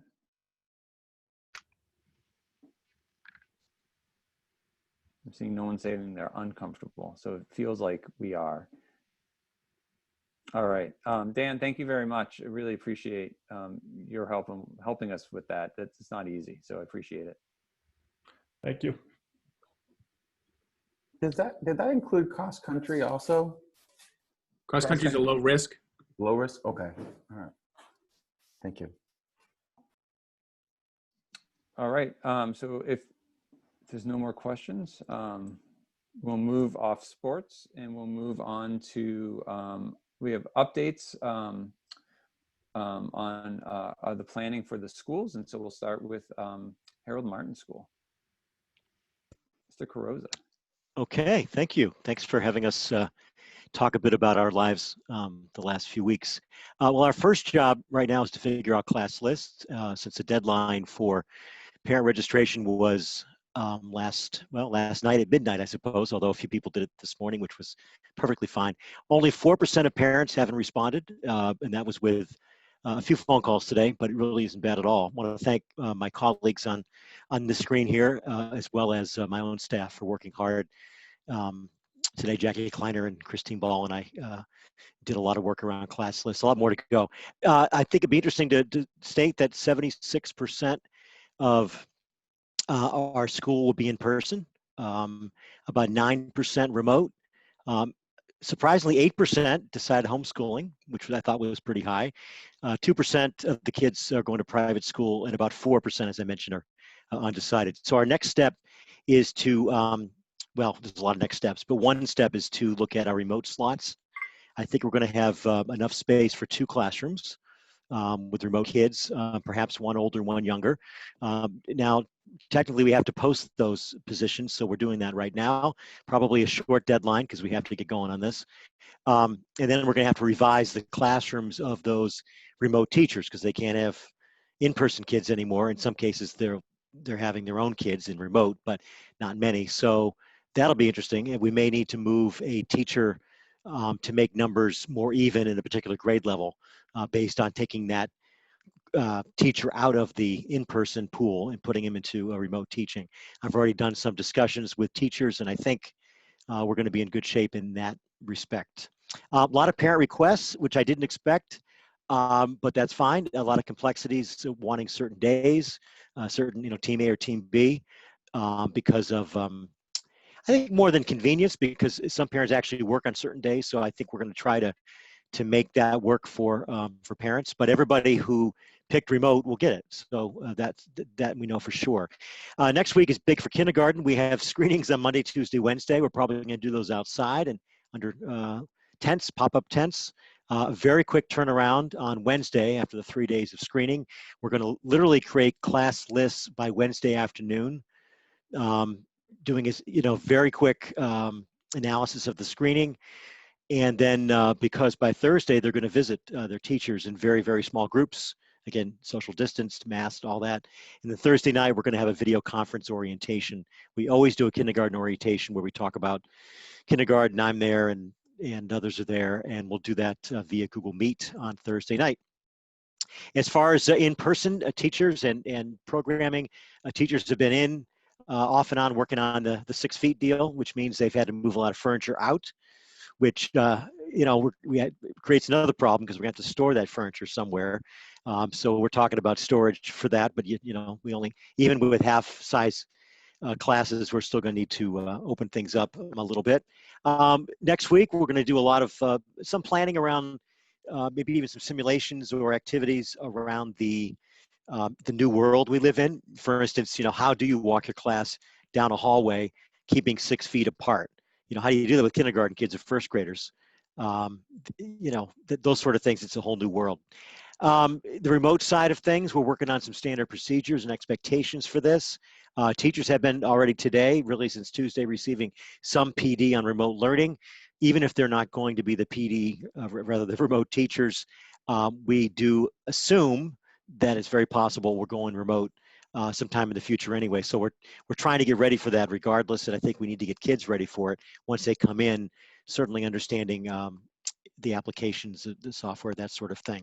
I'm working a lot on the handbooks and trying to come up with these new sections. We're kind of reinventing education, so we need to have it very clear to parents, to kids, to teachers what the expectations are around this, like safety protocols, directional hallways, recess, which is going to look very different, cleaning, that sort of thing.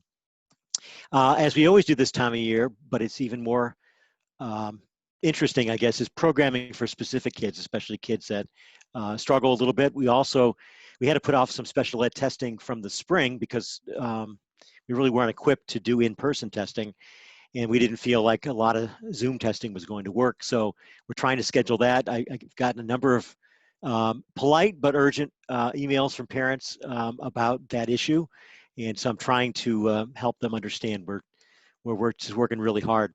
Dismissal is going to look real different. I won't describe it now. I'll do that at a different time, or you'll see it in print somewhere, or probably video.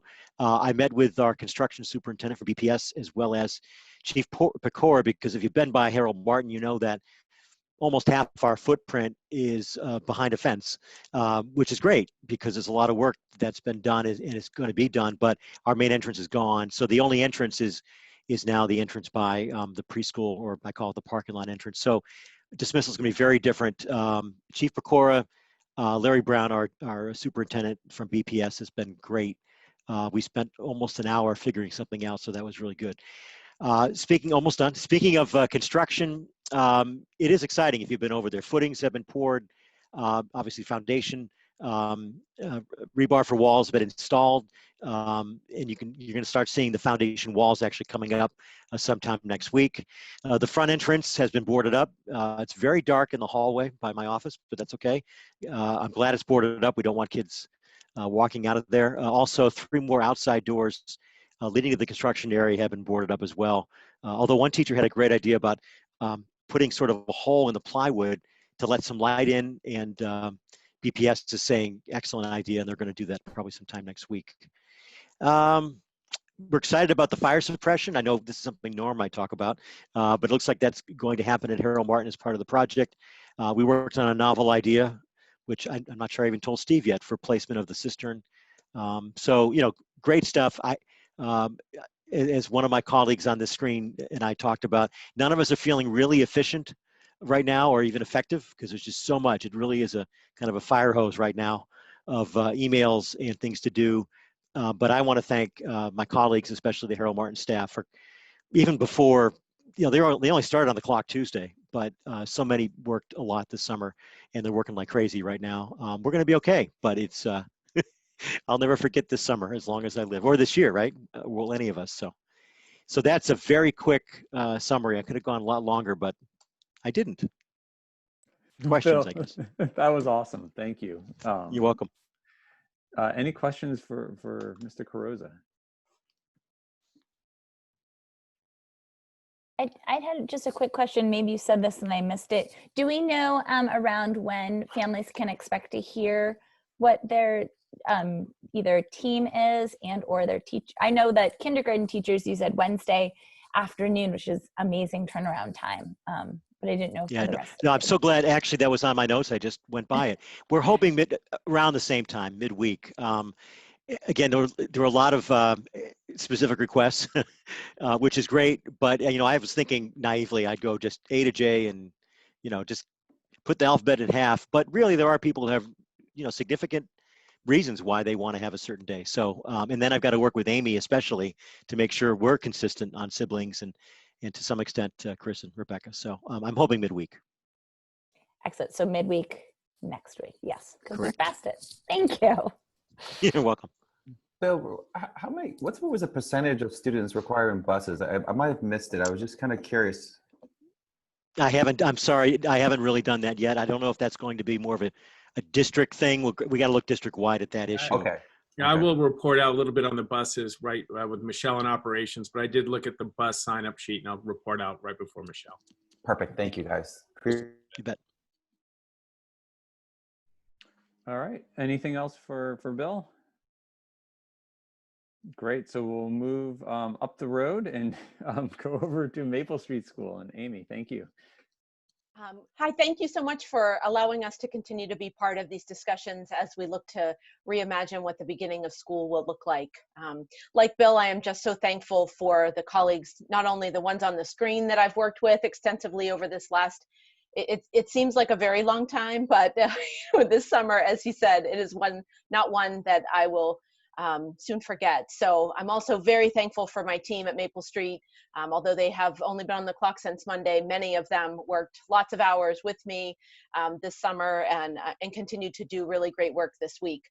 A lot of what Bill said is what I'm working on as well. Looking through the registration form now that it has closed, and then reaching out to those families that didn't indicate their selection and figuring out where they need to be.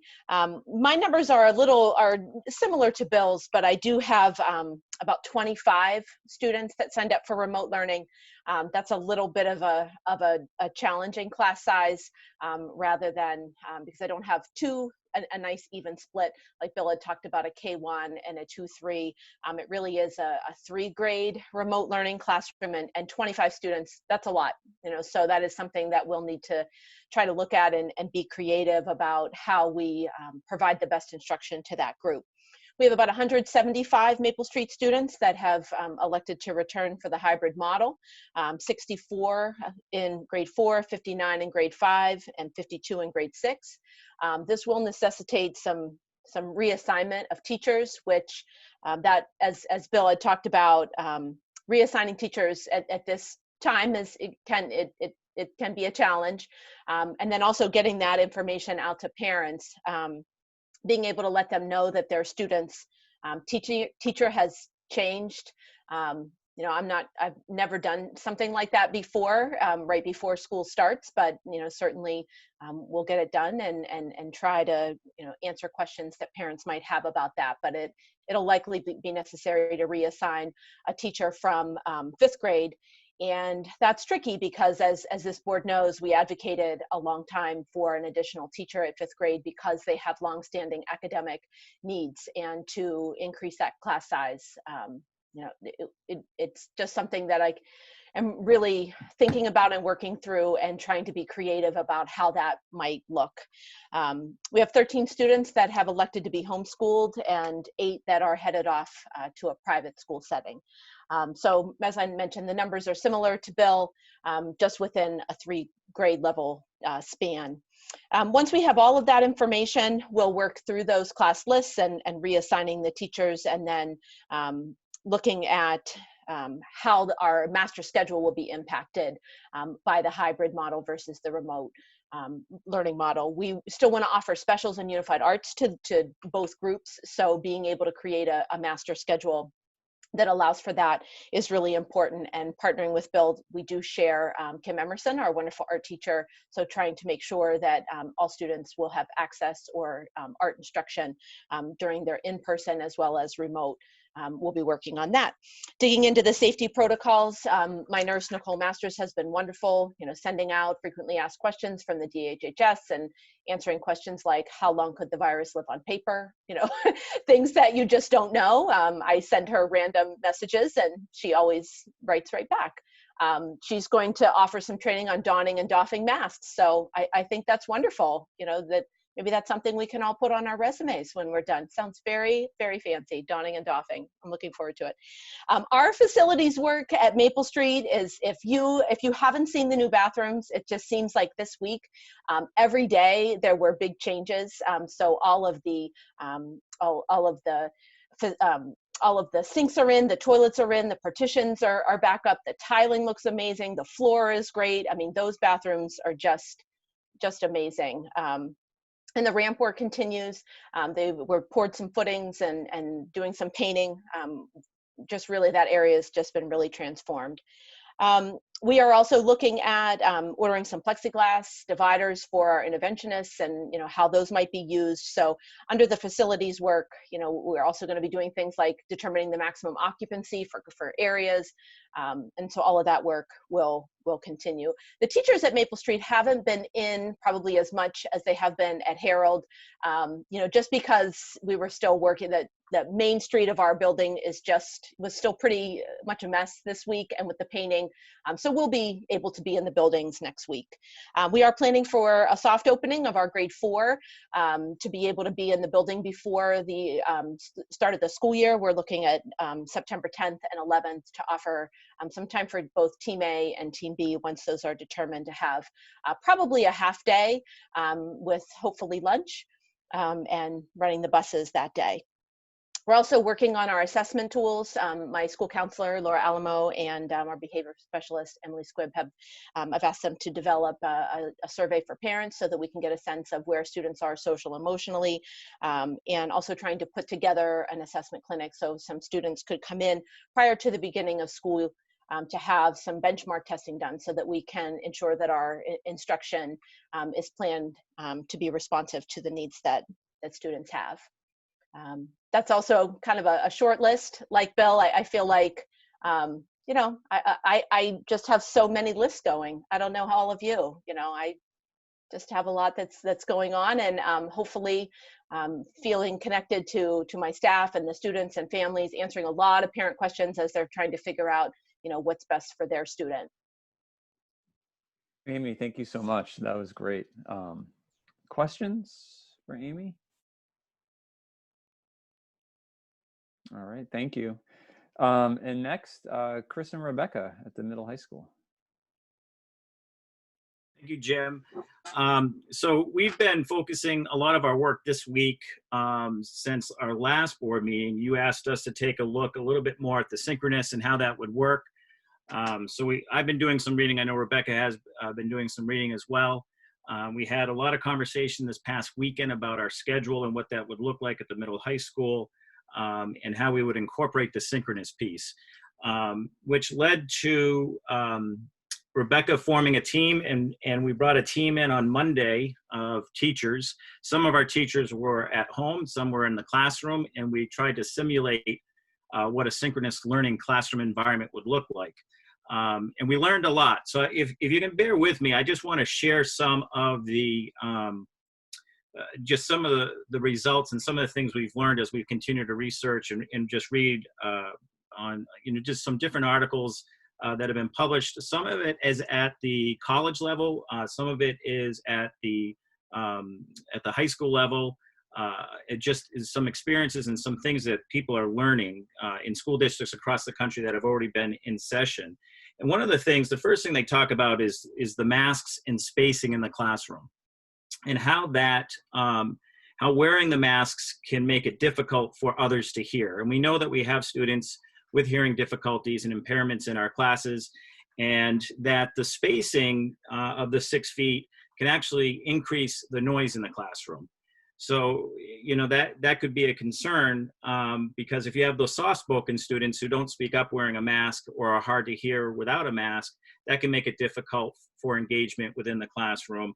And then you might have to think about where you seat students, because where the microphone is on the laptop for students who are at home, those soft-spoken students you may have. So how we manage and set up our classroom would be something that we'd have to really work with. And when we think about group work, and that's kind of like under the instructional side, you really can't do group work with the social distancing of 6 feet apart. If they're sitting 6 feet apart, maybe you could double up and look at one another and have some conversation. But that's where that noise level could get up, because you have to speak up a little bit with the masks, and your voice is just muffled. And depending on the quality of the microphone with the people at home, that could be difficult too with just our laptop mics. When it comes to the instructional or instruction and planning piece, it's evident, and it was I don't want to say nice to see, but it was good to just see it happening live in person with our teachers at home and in person. The teacher's the real link, right? It's the two chains between the handcuffs that pulls everything together. And because you're really teaching two classes parallel. And, you know, as I was watching this happen and seeing our teachers really work hard and struggle a little bit at times with trying to make the technology work, I don't know that we're ready to, you know, kind of dive right into that yet, but I'll get to that in a second, because there's more planning that has to happen than would be in our normal times. You have your class of 20 students come in and you plan your lesson and you have all your materials right there. And when it comes to planning, I know we've talked about it at the board level here about utilization of outdoors. Well, what I didn't think about is that, well, when you go outdoors, if we're going to rely on technology and a synchronous learning model, that means the teacher's got to take the laptop outside, and then how far is the Wi-Fi going to reach? And it's also weather dependent. And yes, you know, Chris Borg does a great job taking kids outside. That's science, but you know, you can kind of plan for that. You know, bring your rain jackets to stay or windbreakers and that sort of stuff. But if we're also not going to allow the use of lockers because we want to try and make sure that we're not getting kids to congregate and that sort of thing, you know, they're also going to have their books with them and their jackets. And so, you know, the amount of things that they may have with them and maneuvering amongst classes, you know, it's just something else. One more thing that our teachers are going to have to plan for. You know, and going back to the group work, I think that's where lectures would probably have to work better in these kind of scenarios, and that's different, right? Because we've worked towards, in a lot of our curriculum, on more project-based type of learning, hands-on type of activities. Or if we take a look at Kate Citros's class, where she has a lot of debates, you know, that's hard to do with the social distancing 6 feet apart. And I don't know how you would do that debate with half the class at home and half the class, you know, in person. And we've talked about, you know, having a moderator, and I've been trying to do some more research and seeing what's online and what's being done at the college level, because they're the ones that really are really producing a lot of this data for us. You know, they talk about, you know, rotating, you know, their students to be the class moderator. Could we do that at the middle high school? We could, and maybe the students would, you know, really enjoy that responsibility. But if the teacher has to step away from the laptop, that camera's not following them either. And so the teacher may go off to the corner of a room to help support a student, but then those students are no longer seeing the teacher. That's got to be a weird feeling, I would imagine. So all of a sudden the instructor's there, and then he or she isn't, and then coming back and trying to manage that. So the interaction between the students online and in class, you know, and the limited ability to always see one another is just a concern, I think, that, you know, is becoming, you know, more apparent for me. And we know the visual cues too is something we all rely on at the middle high school, and just watching their facial expressions and trying to pick up on, you know, is that student really getting it, or are they really struggling? Sometimes, you know, the use of the mask may impair that a little bit, and understanding and being able to check for understanding all the time. So, you know, and these are just things we continue to learn about as I research this a little bit further and dive into it. One of the things we kept experiencing when we were doing this was a lot of feedback with the laptops. So that's one more thing that the teacher has to manage, is who has their mic on, shutting the mic off, and making sure that her mic or his mic is turned up loud enough, and also managing the volume of the FM systems that we have in the classroom. To me, I just thought that was really difficult to manage. And you know, the staff, you know, a lot of our staff are very, very good with technology. I think I said that in the last school board meeting. And this group that we had in the classroom or at home were really good with technology, and they were really struggling. And you know, and some of the other things came up, and I didn't have answers to. Quite frankly, is some of the discrepancies that come along with this, is that the students at home, they're not wearing the mask. They can get up and go whenever they want, and then trying to manage that at the same time as managing the students in the class. So it showed us there's a lot for us to think about. There's more training I think we have to try and find and develop and give to them. So I think, you know, as far as an update, one of the things I said to Rebecca earlier in the week, I just think, you know, and I don't say this, you know, I'm not just saying this. I think we need to look at that day one, day two schedule, start with that day one, day two schedule, bring that cohort of Team A students in, and then the next 2 days, bring the next group in, and have that rotation. It's similar to what we talked about. And I think Andrew was asking that question for clarification the other day, or in the last school board meeting. It's not ideal, but we know that no matter what we do is not ideal. So that means we wouldn't have that skinny day to start the week. But it allows us to, at least for the first month, to get our students in the building, get our teachers to know, and our IAs to know the students, build that rapport, and get them comfortable just getting the students back in the building. Now, with that said, we also know that we have some students that are going to go remote. And so if it's 1 or 2 students, my hope is that that would allow those teachers, some of our teachers, we can use that as a way to kind of get our feet wet, working with those students remotely. And then, if we move towards, if the numbers are all moving in the right directions for us to stay in this model, stay attending school, then we can move, I guess, more into that synchronous model, more fully, if you will. But I just think we need more time. I wish we had recorded that, videotaped that to show the school board. But it was eye-opening. It was hard to see the teachers getting frustrated. And if the teachers are frustrated, it's going to get in the way of education. And I want to make sure that all of our teachers are feeling comfortable with that. And I can give building updates too, but before I move on, I didn't know if you wanted to ask questions about that. So I guess I would ask the board's grace to allow us just to make a slight adaptation to the presentation we made last week and remove the skinny day and just go the day one, day two, and bringing in our team of kids every 2 days. This is really helpful, Chris. Thank you so much.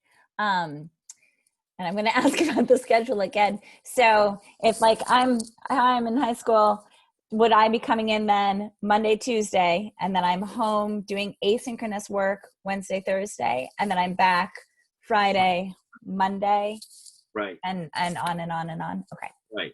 And once we know if this is something that we're going to move forward with, then that also means I've talked to Rebecca about it, and I've talked to Donna Bernatus about it, is making sure that we develop a calendar for all of our kids so we can send that home and they can see that, and parents and families can map that out, moving that forward.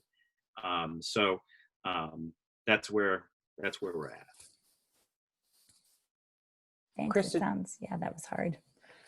Chris, did you give out the numbers of people who are going back and are going remote? Do you have that information? Yeah, so I asked Tana Montour. She's been back in the building to take that information out. So she's taken it out, but I didn't receive it till like 4:30. So I didn't have a chance to dive into that today. It looks, I have to look at it a little bit more. Rebecca looked at it and she thought it was 8. But I'll have to look at it again. No, she's sending me a text message. She's shaking her head too. That makes it, so we have 71 students, 7 through 12. Because when she sent me 8, I'm like, that's really low. Because I thought it was higher than that when we last were looking, when we were still collecting some of the data. And we had 468 responses, so that's a lot. So almost 100%, which is nice. 71 remote, but I don't have the split between middle and high school. But we'll look at that. And some of the teachers, we're going to have to work with them on it too, because when you go online and you start looking at some of these other classrooms, the technology they have to make this work is high-end technology. Some of the things I was seeing over the last week as I was researching it, the types of cameras they have in the ceiling to see the entire class, the ability to project the Zoom screen up into front of the class, so those students are also able to see the class, the entire class. You could actually have a debate, with that kind of scenario. We just don't have that technology available to us at this moment in time. So there's some technological needs too we just have to take in consideration. You answered my question, Chris, about the technology piece. Wow, Rob, if I'm starting to read your mind, I'm in trouble. Been happening for years. if there's it's some building updates. It's interesting to see how things start moving really quickly towards the end of different projects, because I think when I walked in Monday, if I went up to the 4th and 5th floor and took a look at it, I'm like, we were like, I think Steve and I walked in, we're like, is this going to get done? But it's good to report that the carpet upstairs on the 5th floor, that's all been put in. The ceiling tiles are all done in the building, so those have all been replaced. They started putting the carpet in the new faculty room today. We know the roofs are all finished and wrapped up. The bathrooms are similar to what Amy was talking about, are coming together nicely. All the tile is up. They're working on getting all the plumbing and the fixtures in. So I'm really excited to see that all come together. So then our custodial staff can get in there and do the work that they need to do in the hallways, and just do another thorough clean of all the rooms. And then I think the last part, tomorrow, I believe the movers are coming in. So they'll be moving Diana Morin's and Trish Walton's materials back into those classrooms, so they can come up next week, or come in next week and kind of, reset their classrooms up. So teachers have come in, or they're starting to trickle in and set up their classrooms, maintaining the 6 feet distance. So I've been watching that come together. I'm looking forward to seeing, the students back into the school. It's been a long time. And, one of the things that I've said in the past to, in my opening letters to the faculty, and, when you're driving up Park Ave and you see the sports teams out, that's a great sign that things are back in swing. Honestly, I didn't realize how much, you miss those kinds of things when I'm driving up to the high school today and there's 6 or 7 cross-country students, stretching, ready to take a run out on Georges Park. So I'll look forward to seeing them back as we move forward into the next couple weeks. The other important piece to that master schedule is that if we can go with that master schedule, we're pretty close to ready to roll with a schedule. The guidance team, Rebecca, we've been working hard on that schedule, just doing some fine tuning over the last day. And then we'll be able to print schedules and get those out. We need those schedules to help us with the soft openings, because we're planning those as well. We can't have the kids come in and do the soft openings if they don't have a schedule. So once we can print those schedules, we can finalize the details to the soft opening. I'm looking forward to that. That will give us an opportunity just to see, how the workflow works within our building. And I think I gave you some numbers on withdrawals and new registrations. We have 12 withdrawals now, so it's just up 1 by 1. I think we had 11 last time, but we're up. We're 15 new registrations. So, and the reason why we don't want to lose kids, but I understand families have personal choices to make, and I certainly respect all of those decisions. But to say we have 15 new registrations is I want to just say, is a feather in the cap of the Hopkinton school community, because when it's like one of the first things I ask Michelle Fisher every time I walk into the office. I'm like, where are we at today? And she has some great conversations with families. And I will say on 4 different occasions, I've had conversations where the families have said, we wanted to come to Hopkinton knowing that we may be doing something remote, we may be doing something in person, but we heard that it was done right in Hopkinton last spring. So that's just a feather in our cap all the way around, from the elementary all the way up. And I just wanted to share that. And again, thank the board for their support. Thanks, Chris. That was great. And thank you. I mean, I just want to thank you for, we talked a lot last week about the synchronous, and I'm just, you guys trying it out. I think it's just a great, the model that you put, is try it out, see what works and doesn't work, and then bringing that back and just giving us your honest assessment, I think is great. And, we set a goal. And so, I mean, I totally support what you put out, and we should continue to work towards it, but we shouldn't force anything either that's not going to work, or is going to create frustration. So thank you. I think that's really good. Any questions for Chris? I had one more question. So I know that we heard at Maple Street and Harold Martin, we're going to have a few teachers who will be teaching remotely. Is that going to be happening in the middle high school as well? What we're going to look to do is cover that within the building. So Rebecca and I have been working on that plan too. I don't have all the details to that. We need to get the master schedule finalized, but Rebecca is really good at that.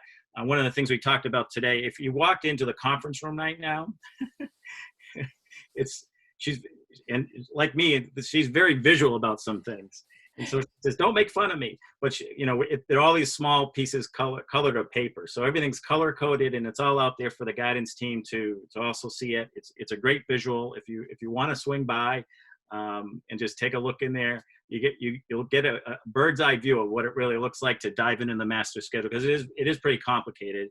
But we were also looking about where, what blocks certain classes could fall or should fall to allow for the manageability or flexibility, I should say, of just moving staff around to cover certain classes. So we're going to handle that in-house. That's really helpful. And what I also really like is, I know that the synchronous learning was kind of more of a challenge. You didn't know, so you tried it out and you found new information. What I appreciate is that we're still sticking with a hybrid model. And I really appreciate that. So thank you guys for all your work. Your schedules make my brains melt. So I'm impressed.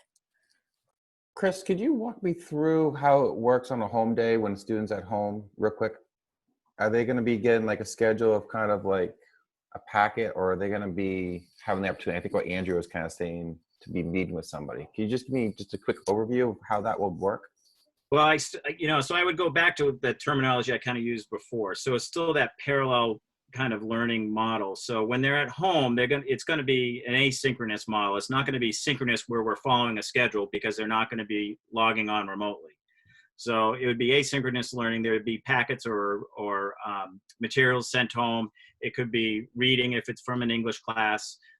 So something along those lines. Now, we also know that we also will have students, I think I shared this in the last school board meeting, that we're going to probably bring in more than just those 2 days, because they're identified students who need extra supports or just need that contact with a Kristen Ineski, occupational therapy piece. So we'll be bringing those students in probably, I think, 4 days a week. But on those asynchronous days, they're going to be working on their own. The only other thing last year, which I was wondering if you guys have talked about, was, are you guys loading the schedule for the week in advance, or is it going to be loaded day by day? With Harold Martin and with Maple Street, I noticed that the schedule didn't come up until earlier that morning. Is there a way that the leadership could have that schedule preloaded for the week, instead of a student waiting around their computer for 8 o'clock for the stuff to be loaded? I'm not sure if you're familiar with how they did it last year. When we were in full remote, you mean? Yeah, because if some students are going to be home for 2 days, are they able to have 2 days of work already preloaded for them to be able to work if need be?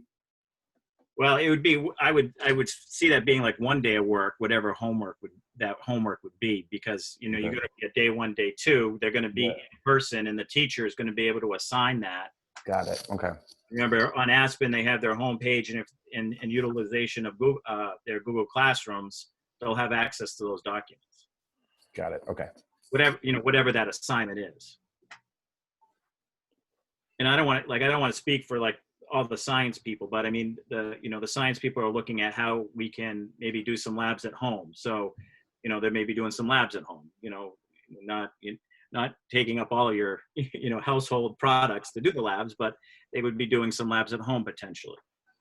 And if the school's closed for heat, what would be the plan for that? Would they have a backup plan for them to do?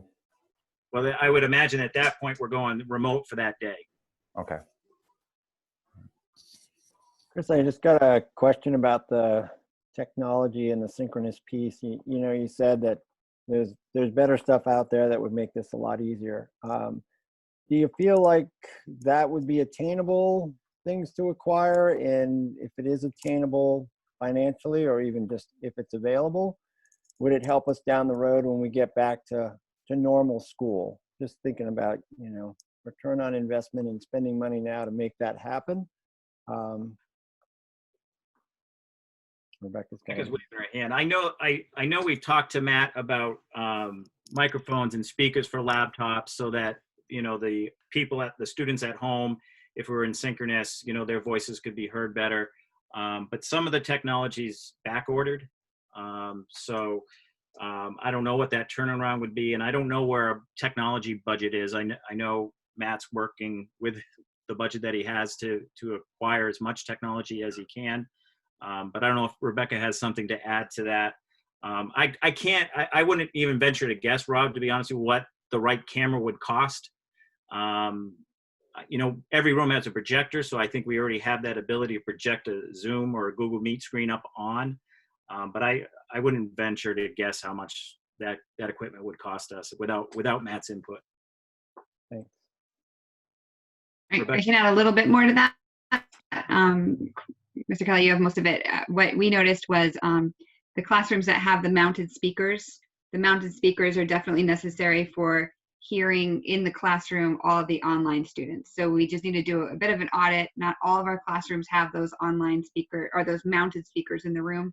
We'll need to do some of those. The FM system was definitely needed for teachers when they're wearing their masks. If they're too muffled, especially if you're sitting in the back of the room, or if you're trying to hear online and you walk away from the laptop. So the FM systems are pretty critical. We have them in a lot of our rooms. The renovation project will help finish that off. So as we schedule, we're just trying to kind of be cognizant of which students are remote. That's the next layer we'll add to our scheduling, is which students are remote, making sure we have the right equipment in the right places. Matt said that he does have some microphones available to us, and when we say the word, he's gonna try to order some cameras as well. Not the really high quality ones that mount into the ceiling that you can see everything, but at least a little bit more than what we have now, that can maybe be a little more independent of the teacher's laptop. So we may take us a while to get coverage fully the way we need it, but we're going to look at the high target areas of where we see remote students in classes and then try to fit those rooms and see what we can do there. It's a fun puzzle. Thank you. You know, and it's you know, as you heard Bill and Amy talk about, you know, watching the staff work through that and struggle through that, I don't want to say is fun to watch your staff struggle. But they showed persistence, they showed resiliency as we were working through that. You know, it was interesting to see our core values that we have for our students be played out in our teachers. So that was kind of neat. And I think we've had some really good discussions this week. Our PD today with the staff that I had a chance to work with, I thought was really good PD for us.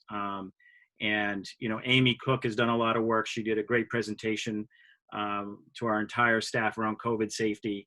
I think we have a great group of nurses that are really caring to make sure that we do everything we can to keep our students safe. I've learned a lot from Amy over the last 6 months as we've been working through this. And then, and just listening to the staff participate in the PD this morning, Donna Zecca presenting and going over some not new, but just reminding people on how some of these Google tools can help them, and listening to the staff's questions and being engaged. And, you know, they're really working hard to be prepared to bring our students into the classroom, and it's going to look different. And I think that's what really makes Hopkinton unique, because we see that at all levels, as you hear. Thanks, Chris. Any other questions? I can't wait to see Rebecca's color-coded chart. That sounds like something you should take a picture of and post somewhere. I do want to give a lot of credit, both Danielle Meserve and Jeff Daly. This is their first time ever scheduling. So they are learning on a curve like no one else. And I give them a lot of credit. I've been doing it a lot of years. And so it's definitely time to pass the baton and bring some other people on board. But boy, are they doing it baptism by fire. And I really appreciate how hard they're trying to figure it all out and understand all the little nuances. It's the picture is not the 1,000 words. There's quite a lot more behind it. Oh, well, thank you guys. So next up is an update on operations. And so Steve, you said you were going to start before Michelle. Sure, I'll just quickly run through where we are on transportation. The survey, we get great return. Anybody want to guess the day that people need transportation the most? Wednesday afternoon. It's Wednesday afternoon. By sheer numbers, we can manage. With 24 on 8 buses, we get about 192, and we're less than that in every area. Now it's all route distribution. And so we'll turn it over to the bus company and to see if we get how our route distribution is. But by early looks, at least there is the overall general capacity. And then we'll start unpacking by route to see how we're doing. But I think we're in pretty good shape. There is some extra capacity in each route. Our lowest is 120, Monday morning is 117 students need transportation. And Wednesday afternoon is the most, 179. So there's some times where obviously the morning is a lot less, so we're pretty good there. We'll try and figure out the route distribution in the afternoon. So that's looking pretty good. And I'll happily turn it over to Michelle, who's taken care of, she chaired the operations subcommittee of our task force and has been involved with all the supplies and procurement. Sure. I guess I'll start off first with continuing transportation a little bit. So we do have a bus ourselves that we do a special education run, and we have been noticed, which will go to the board probably the next meeting, that our bus driver is not going to be returning for us. So we are working with First Student to see if they could provide something at least on the interim. We have already advertised somebody that might have gotten the Concord Monitor today. I think it was even going to be in today.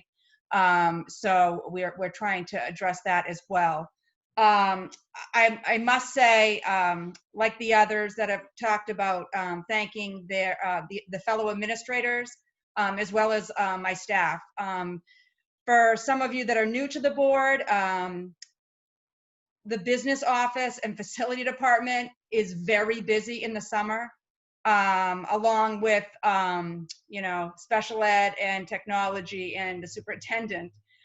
So to have multiple budgets, a facility project, and then I feel like I am an office manager of a medical office.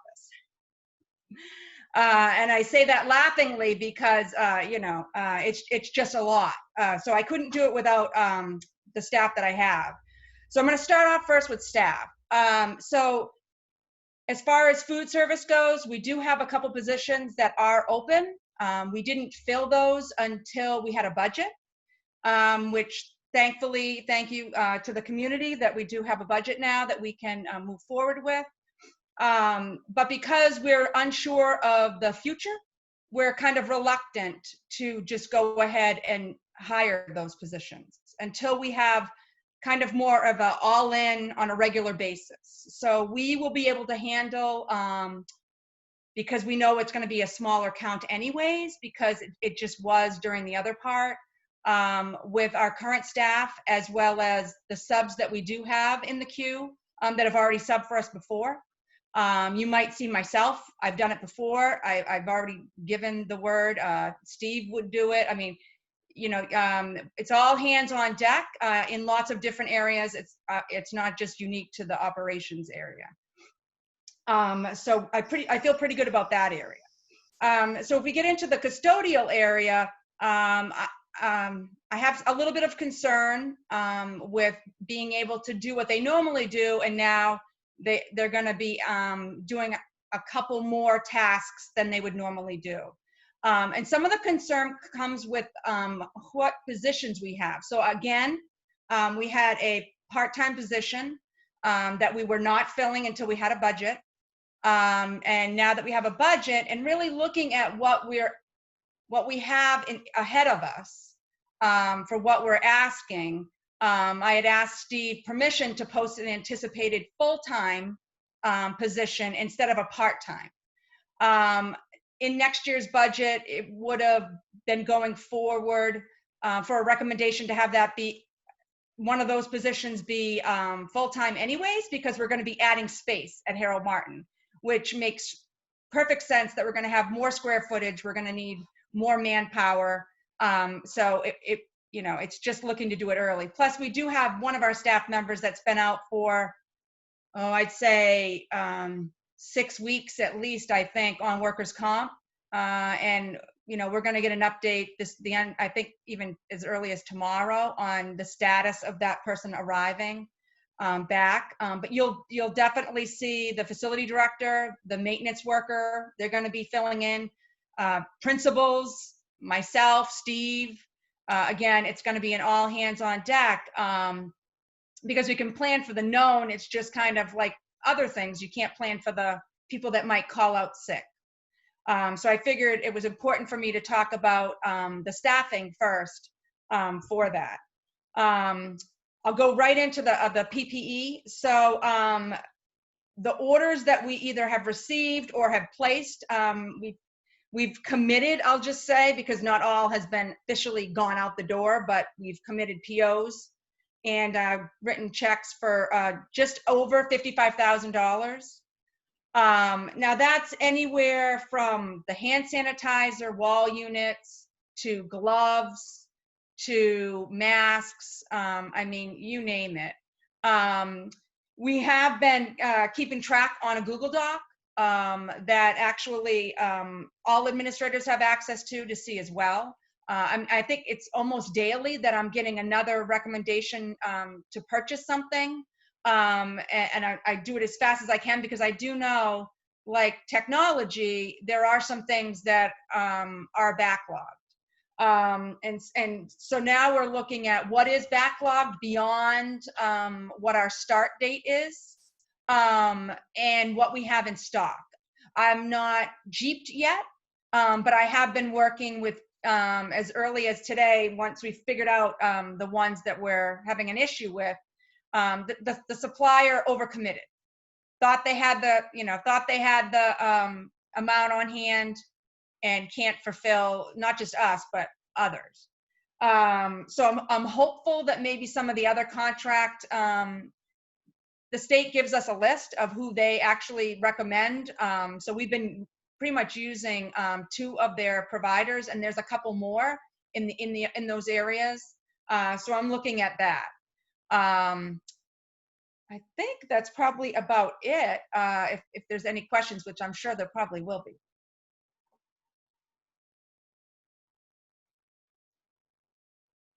So I just had a quick question. So do we know what the cost differential would be between the part-time versus the full-time custodian? I think it makes perfect sense too. Yeah, so a couple good things, and so I can definitely get that for the board for the next meeting, or get it to Steve before the next meeting so you guys have it. So we have, that position was funded as of July 1, so we haven't filled it. The person that's been on workers' comp hasn't been getting paid by us because they're getting paid 100% by the workers' comp. So it's kind of like with those variables, it's kind of hard. And then we don't know when that person's going to start. But I can definitely give an idea. If I had to guess, I would say in the range of $20,000, because I just don't know what the person would choose for benefits. And it could go a little bit higher than that if it was on the 2-person family plan option that might be out there. I hope that's helpful, and I can certainly get more information. No, that, I mean, just that is helpful. Thank you.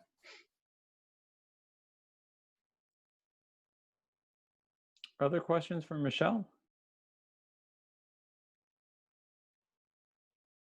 All right, Michelle, Medical Supplies Incorporated.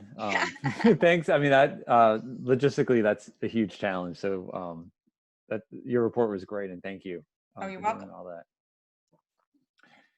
that.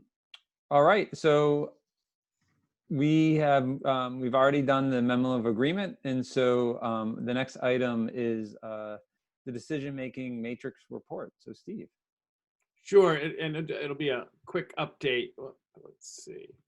I'm going to try and share the screen. So if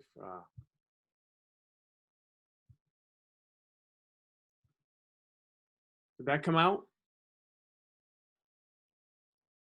Great. So this is our matrix, and as we talked about, and happy to receive feedback and ways to expand this or revise this. So each week or each meeting, I actually should have put 2 up there, but so the Harvard Global Health Institute is in the Southwest region. That seems to be our go-to site for determining the county cases per 100,000. And so, this went up to 1.9. So Merrimack County is now in yellow. It was green last board meeting. And as of Tuesday, August 25th, which is the last data up, it's now up to 1.9. So that was the data. And do you want me to try and find that site, Jim, or are you okay with just the? I think you're good for now, Steve. Thank you. So this would put us in, as Andrea looked at, so we'd be in the yellow spread. So if we did have a person, we'd be here.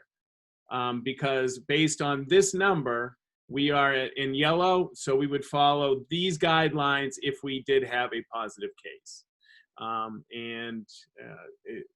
So that's really where we're at, and I will make sure that this is up on our back to school. I think I missed that last week, but I will make sure this is up, and Matt will help me. There's a couple things else I have to put up. It's been, as you know, a little busy week this week, but over the weekend we'll catch up, and we'll make sure the matrix is up on our back to school planning area. And I'll try to keep each issue up so they can see it over time. But this is the plan. Each week, I go into the Harvard Global Health a couple times a week, but I actually checked right before this meeting, and I don't know if you caught it. I made just a change in it right before the meeting. So I'll try to provide as much updated information as I can regarding where we're at. And this really is in the region, which is my colleagues, this is about the form that's most common. But happy to take feedback about how we could further develop it. Does that help? Quick question about the athletics that we talked about. This is probably like unlikely to happen, but what if say we're where we're at 1.9 and we have a student athlete who's positive but is remote? Would we pull the trigger on that, or just say you're out of sports and you're already remote, so? Yeah, I think so, Rob. I think you nailed it. I think there isn't any risk of community spread during the classroom. We'd pull them from sports and go that way, and to see if other schools are willing to play us or that piece. We have committed to strong communication regarding positives with all the schools that we're playing. And I think Dan talked about it before. It's like a regional for a week. You play the same school for a week, and then you move on in all our sports. But it's strong communication there. But I don't think if we have a remote student, we can check with the nurses, but I don't think the DHHS would ask us to close. Okay, thanks. So we will rely on a lot of nurse support in DHHS when we get going through that piece. But thanks for that. Is that okay? This is great. Thanks, Steve. Any other questions? And Steve, I appreciate the updates every meeting. I think it's great. So thank you. And again, happy to get some community feedback and input about any revisions or expansions. This is the best we can do at the moment.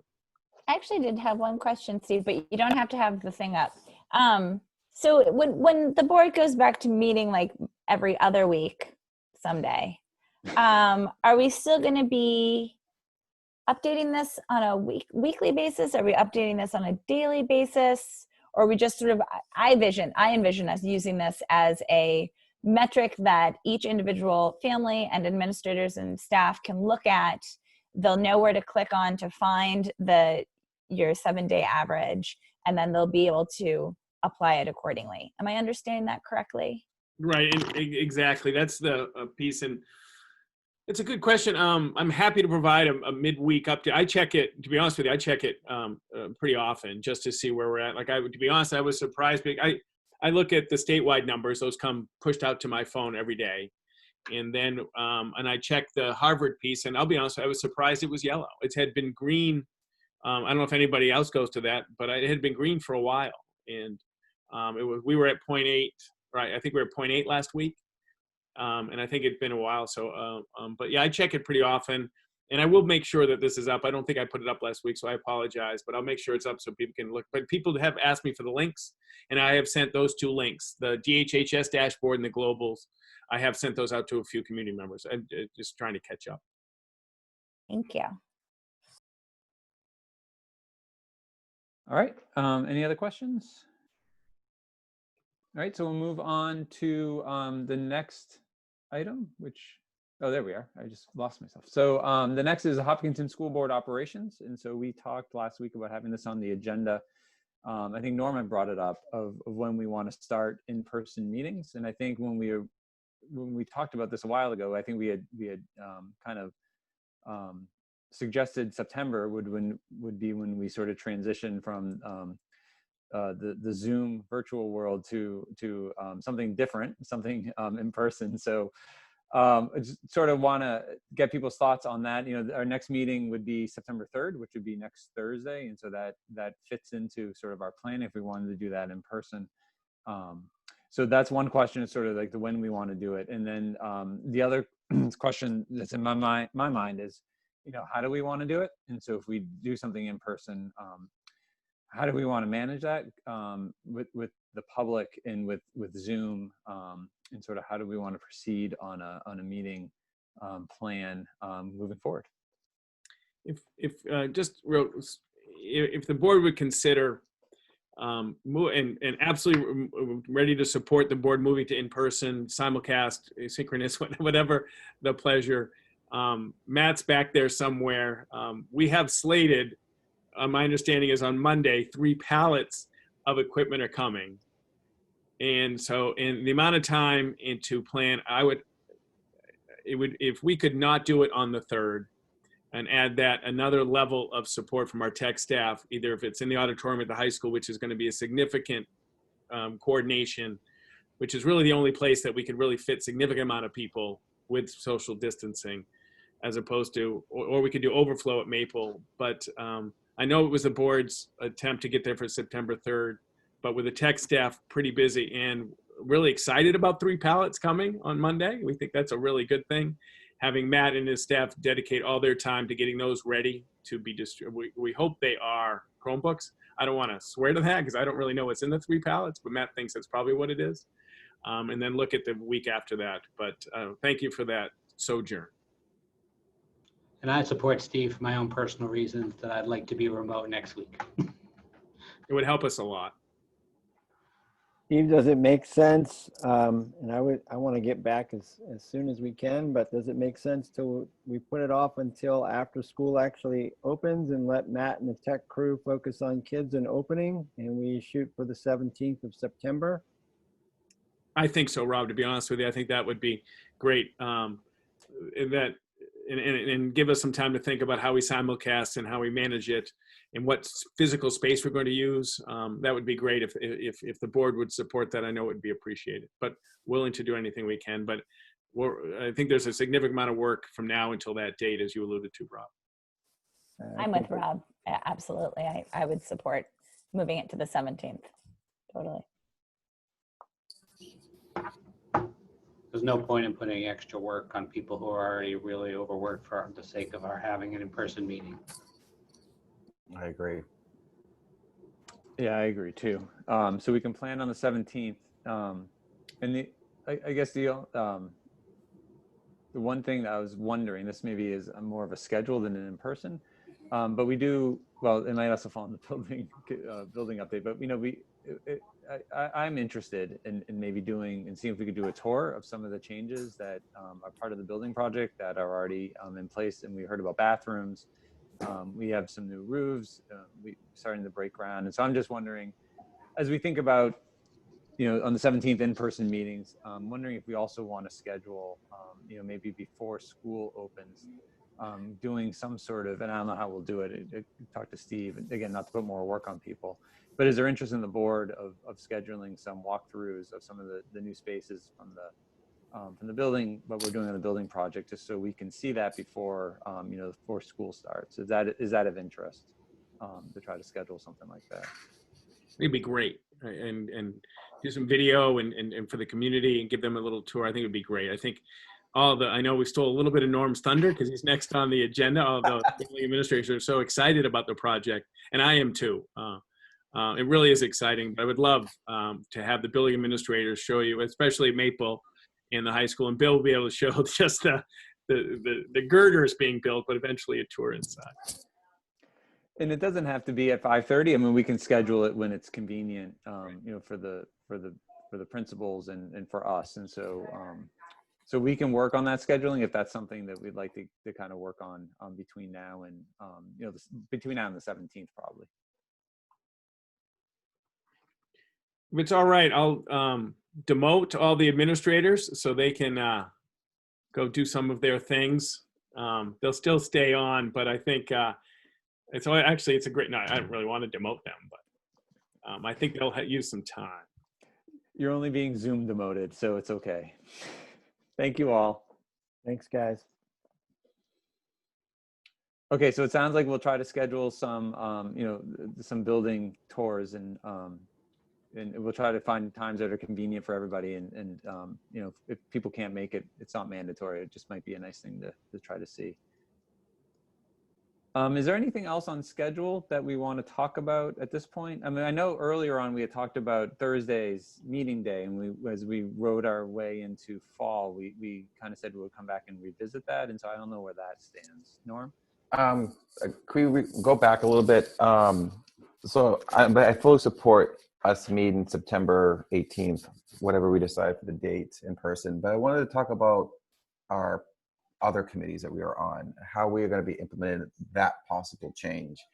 I had mentioned to the building committee next week we might be meeting in person, but I wanted to have that discussion with this board before we start implementing that.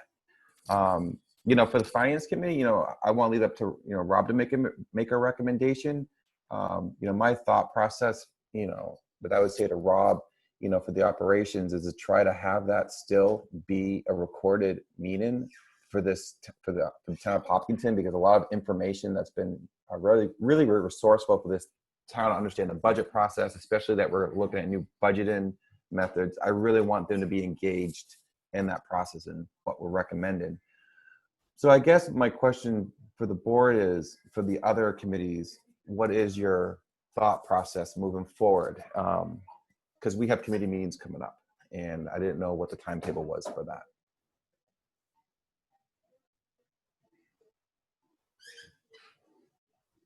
Rob?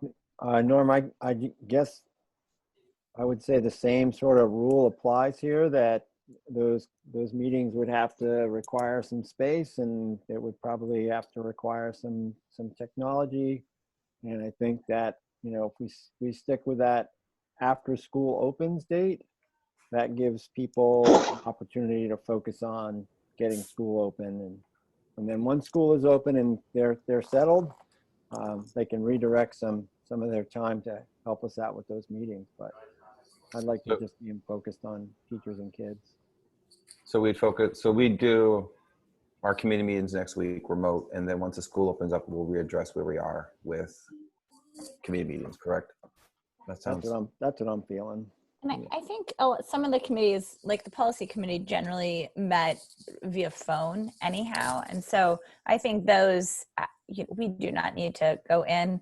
People can log in and see me, Seth, and Steve chatting on Zoom. And then we can record them, and I'm fine with that. I don't think all of our meetings need to be live and in person. Yeah, I mean, I don't know what you think, but I think the same with the finance committee. I think it's a pretty efficient way to do it. Absolutely. Times, we can support it either way. We made a commitment for the subcommittees. It wasn't to broadcast live. It was just to tape them, record them, if you will. But whatever's the pleasure. But yes, Andrea's right. We haven't met in person for policy, to be honest with you, in years, because we've just done the phone piece, and we did record them for people. Now we Zoom them, which is fine too. And we don't get a lot of. Yeah, I'm sort of the opinion to sort of leave it up to the committees. I mean, if the committees want to do in person, I think that's great. If it's more convenient for the committees to do it, over Zoom, I think that's fine too. So I'm less concerned, or less have an opinion on sort of the subcommittee meetings than I do as we get together as a board. I mean, there'll be a different thing. But if committees are more efficient doing things by phone, that makes sense to me. All right, and then my last question is, for our board meetings, are we still looking for the opportunity for public comment from people who are remote? Are we looking to do the same type of thing we're doing, but in person? I guess that's where I just wanted to discuss also. Yeah, and that's probably something maybe for us to continue talking about between now and the 17th, and maybe talk to Matt and how we the technology do it, and then even how we would facilitate that type of dialogue. And so it I'm totally open to it. I think we want to run a meeting where people can feel connected, and some of it is just how do we manage it. So I do think we should probably we now have some space to really kind of think about that and plan for it, for how we want to be able to give the people in the audience and on Zoom the same type of experience. And we've broadcasted our meetings, whether or not it was on Zoom, and we've done it on YouTube. And Steve, you had mentioned that some districts allow for people to send emails in, to do public comments. And so anyway, so it's probably just something for us to keep working on and thinking about, because if someone is going to do public comment over Zoom, we have to have technology to broadcast it, that they could hear, everybody could hear the audio. And just want to make sure we can accomplish all that before saying that that's what we'll do. But it's a good question.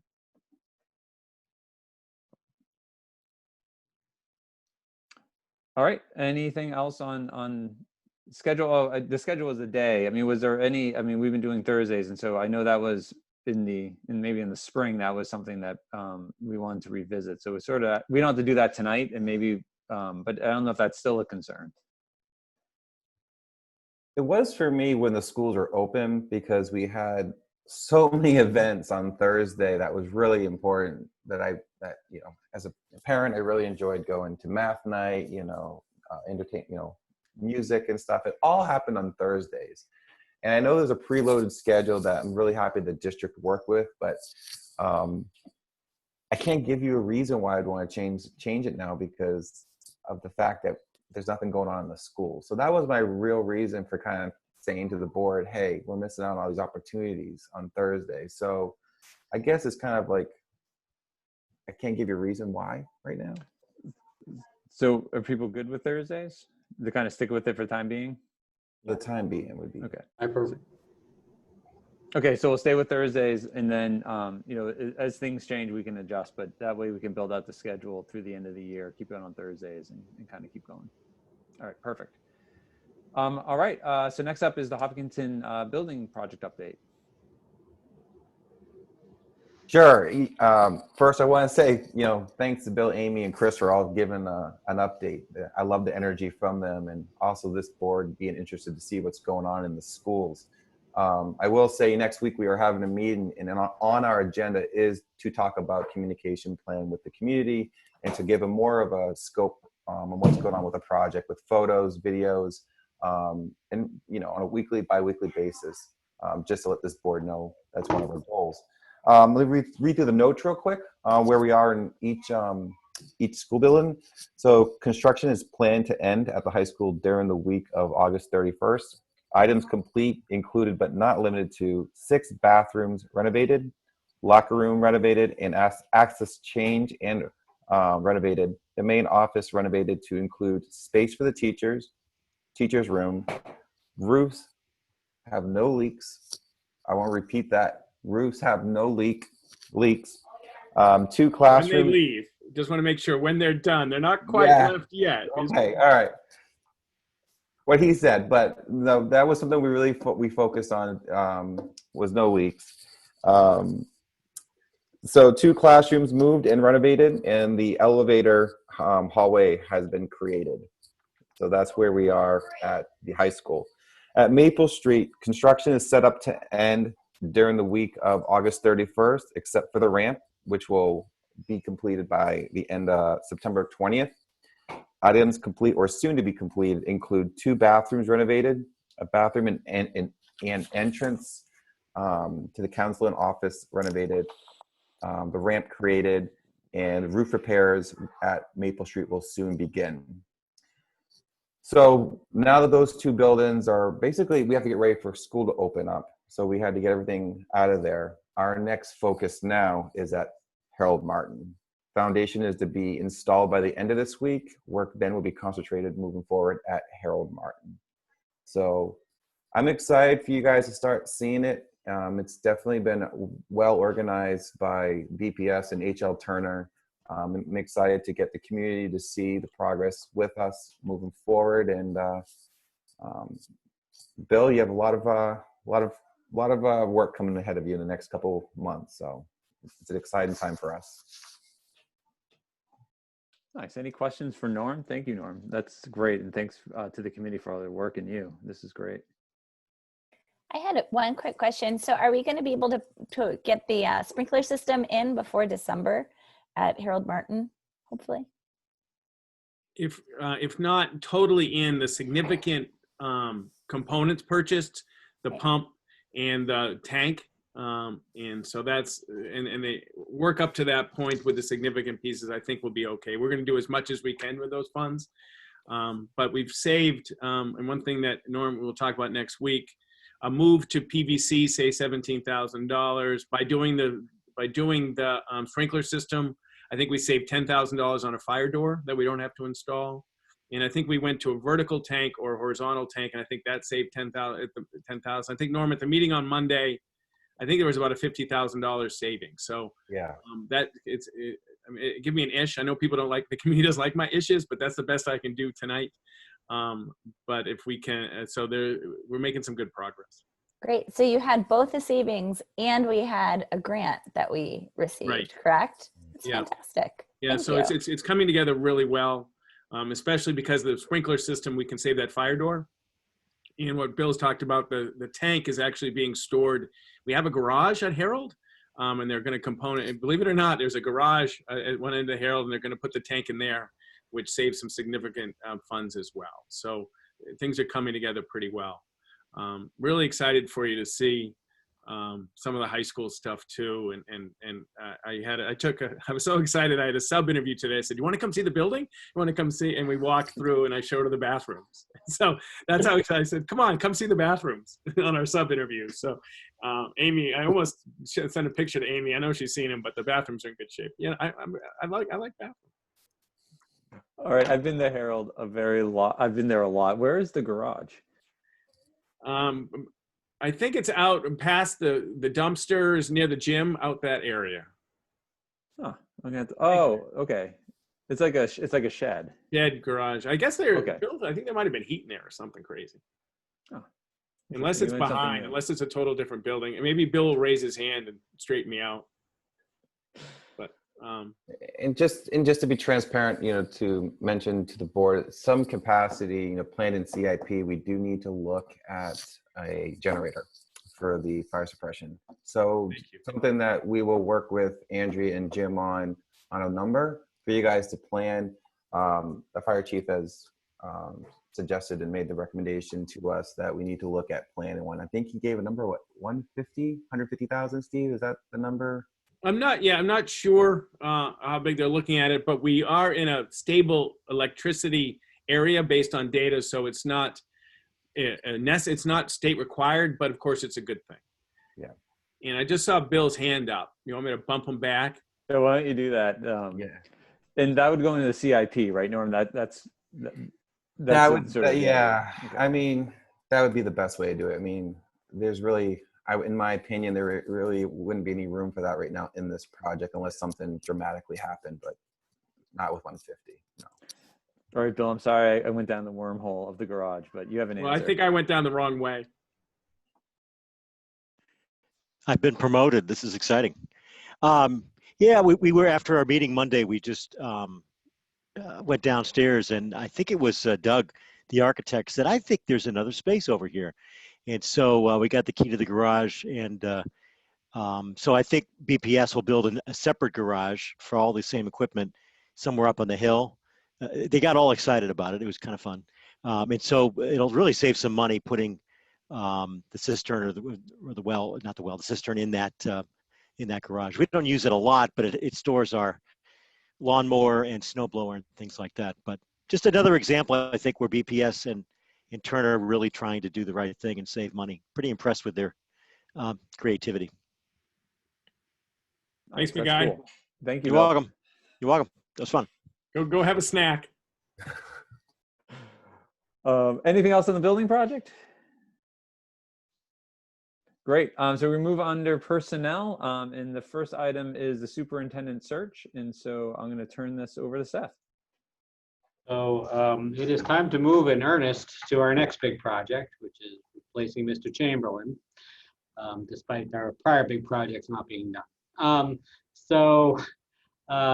Rob, and so we sought applications to, as I talked about last time, to work as consultants, to work with us in running a search just for the community. You know, when Steve was selected, which is, I think, is that 12 years, Steve, or 11? A little over 11.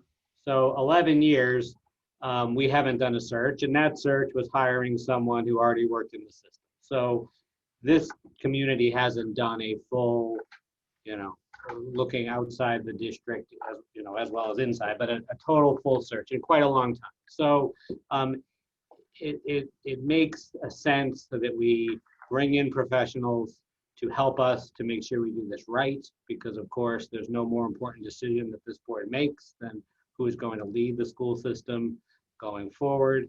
And so this is certainly an investment that's worth doing. So we got proposals from 6 firms. Rob and I reviewed them. We did that separately, met together, and without even discussing it, had narrowed it to 2 that we both thought appeared to be the best proposals that we received. We then spoke individually with those firms. We spoke individually with, tried to reach out to some school systems that had used these firms. And when we did that, we got positive feedback, I think, from both firms. Ultimately, as I told the board last week in a non-public session, but now I will say to the board in a public session, that Rob and I are recommending Hazard Young as the firm that we engage. And I'd ask that we do an action item on that tonight. So I'll repeat the highlights of what I told the board for the rest of the community. What we liked about their proposal was, number 1, they are ready to go and hit the ground running. They have identified for us a committee of 3 people that will work with us. I have now talked multiple times to Monica Brown, who's one of the people that would be helping us. I'm very impressed with her. They are ready, and if we adopt what I propose tonight, they're ready to meet with us on September 10th in a planning session to get going. And we talked about a timeline to get this done by the beginning of March at the latest, to get a superintendent hired, negotiated, and, you know, with the idea that they would start in July, and that was very doable, which is a timeline that I certainly like. They are a national firm, so they are a national firm. Their headquarters are in the Midwest, but they identify a team that is more in your region. So one of the people who's the former president of Castleton College, who would be on our team, is in Vermont. He would be our most local, and the other 2 are on, Monica's in Delaware, and the 3rd person I think is in New Jersey. So they're all, you know, within this general area. You know, when we read the proposals, you know, the 2 that we put are the most professional. I mean, generally speaking, these firms generally advertise the same things, in the sense they are going to help us with the community outreach that we need to do, the outreach to the faculty, to the leadership, to the town, which is important first step. They'll help us do the kind of surveying we need to do. They will help us then identify what we're looking for in a superintendent, as far as based on all the feedback that they get both from the board and all these other sort of town hall type formats, what seemed to be the driving criteria that we're looking for, which will help us put together an application. They will help us target our advertising. They will help us review the materials that they get. They will guide us through the sort of secondary interviewing process, and then they will help us plan the final, you know, in-district visits that typically end this process. So they will take us from beginning to end. They provide guarantees if the person we hire leaves in a short period of time. They would help us redo the process at no charge. And there were some other aspects of the guarantee. Obviously, that's not what we're looking to have happen. But I've been very impressed by the professionalism of Monica Brown. I've asked her a lot of questions. She's been able to answer them in ways that make sense to me. And so I'm quite confident that this is a good fit. The pricing of these entities, frankly, was virtually the same. Every one of the proposals was somewhere between the 12 and 17 or so $1,000 range. This proposal is 15,000 with some additional costs for advertising. But the cost differences, in my view, are de minimis. And the important thing is that we pick the one that we are most confident. So I think we've done our due diligence on this. I think, could always be wrong, but I have a very strong feeling that this is the right choice. And I'm very much looking forward to get starting on this project because, it is sad to replace your superintendent, but it also gives you an interesting opportunity instead of dealing with the problems we've been dealing with lately, which are so immediate. It's a chance to think about and talk about long-term strategic aspects of our school system, which, through community outreach, this could be a really good experience for the board and the town. So I do look forward to it. So my proposal tonight is that we approve, that we adopt the proposal of Hazard and Young and take the steps necessary to contract with them. And so assuming we do that, and I guess if you want to stop there and take questions on just the proposal, I can answer that. Then I would move into suggesting things we should think about in preparation for meeting with the consultant. That would be the next thing I would want to do. That sounds great. Thanks, Seth. So in terms of Seth's and Rob's proposal, is there any questions or thoughts? So just one quick question. Is the 15,000 broken up as a down payment to start the process and the rest is paid once the whole process? I would have to go back to their proposal, but it is. They were all that way. Some are, I think it's part up front and then part at the end. Okay, great. Thank you, sir. And great job on doing all that for us. You and Rob, thank you. All right, and maybe before we move on, and this is an action item, so when we get down there, are there any concerns at this point? It didn't sound like there's any.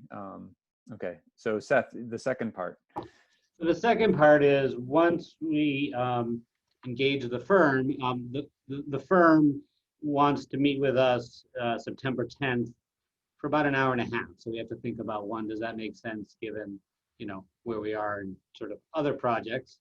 If we have to push it back, we certainly could. So that's something for the chairman to think about. But in any event, as we get towards the meeting with the consulting firm to plan it out, that would be our planning meeting to figure out, how are we going to execute this? Here are the things I'd like the board to think about because I think they are the primary issues. Number one is a search committee. So an interesting thing I learned from my discussions is the concept of a search committee outside the board is a very New England thing, not a national thing. So it is commonplace in New England to have such a committee, but if we were doing this in Illinois, we wouldn't find such a committee, we would be doing it ourselves. The search committee's role is really to winnow down the candidate pool to a smaller group that ultimately we would interview and then select finalists. And so I am in favor of having a search committee. I think it's an excellent way to get community involvement and stick with the New England way. But so then the question is, well, how do we form that? And I don't want to answer these questions now. I'm just going to pose them to you so you can think about them. So one way is we ask, we just ask for volunteers and we select them, right? That's one way to do it. Another way is we ask for volunteers from different interest groups within the community, and then we select from the people who volunteer from those various interest groups that we invite. The third way is we ask the interest groups themselves to select representatives and send to us, and they select who that would be.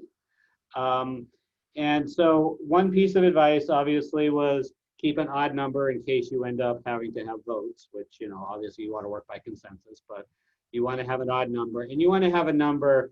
I mean, when I talked to Monica, her outer number was 11. I want to stay more 9 to 7. You know, there's a lot of scheduling and a lot of management, and the more people you have, the more difficult. So those are the models. I haven't thought through. I'm not recommending one right now. It's something for us to discuss. But that's issue 1. Issue 2 is, where do you want to focus our sort of town hall kind of outreach meetings? So how do you want to make that as effective and broad-based and positive as possible? So, you know, you could have different meetings. You could say we want to meet with the faculty separately. You could say we want to meet with the upper school faculty and the primary school faculty. You could say we want to meet with the community as a whole, or we want to have a separate meeting with sort of interest groups that had concerns about the budget. I mean, I can think of 100 different ways to do this. But, you know, that's the kind of stuff we're going to discuss at the planning meeting. So the more pre-planning we do, so that meeting, you know, we have some formed ideas, the better it will go. Another thing is, you know, we will need a little bit of administrative help. So we need to identify that person, because, you know, if we're going to, so, you know, obviously they are prepared to do everything Zoom. So we'll have to figure out, do we want to do things Zoom? Do we want to do things some in person? So if we did that, we'd have to, you know, find rooms, but we're also going to have to invite people. So we're going to need a little bit of help with, you know, some invitation lists and identifying people. So some kind of administrative assistance is something we need to identify. I didn't get a sense it was a ton, but we'll need a little bit as we manage those sort of town hall type events. And so those are the 2 items I want to discuss right now to focus on. Hopefully, maybe next week we can have a little bit of a discussion about those, figure out if we really can meet on the 10th, and maybe it's not till the 17th, but in any event, that's the plan forward. Thank you, Seth. That's very thorough and really good topics for us to kind of individually start to kind of mull around. As Steve says, when you're driving around, here's some things to think about. I think those are good. Questions, thoughts for Seth? And then I'll work with you and Steve and figure out sooner than later. So that, you know, does the 10th work with other agenda items and how we fit it in? Because I'm assuming, you know, Monica and the rest of her team are going to want to know sooner than later so they can plan it out. So. And I did talk to them about, I couldn't tell them it would be the 10th, so they had the 17th open, because I knew this was a possibility. Perfect. Jim, on a non-related, as I was making little lists of groups here, I wrote down students, and it made me think, do we have our student reps to the school board coming on soon? There hasn't been the election yet, Rob. I think, wow. Because of the spring. So they'll be working on that as soon as we get back in person. We'll do all that. But I followed up with that too, because I usually take them out to lunch in the summer. That's a good question. All right. If no other questions, thanks, Seth, and thanks, Rob, for your work on this. So next up is Steve, the phys ed additional section. Sure. And this was part of the budget process. We knew that there was a large number of students in a class that needed the phys ed requirement. It's in the budget. It's a 1 semester course, and that would be Dave Chase. But yes, it is in the budget. So it's an action item tonight. A 10th is, in our world, a 10th is a semester. Looks like no questions, so you can roll right along to the nominations. Each time we're going to continue to build the Schedule B, which is our stipend language. Schedule B is a part of the contract that governs the stipends that teachers receive. And so today it's safety and efficiency. I added this in, so there's some playground monitor, some bus monitor we're working on, crossing guard. We love the crossing guard. And one of the ones that I wanted to bring special attention to in the budget process, we were going to look to reallocate the sub-collar services to either administrator or other person.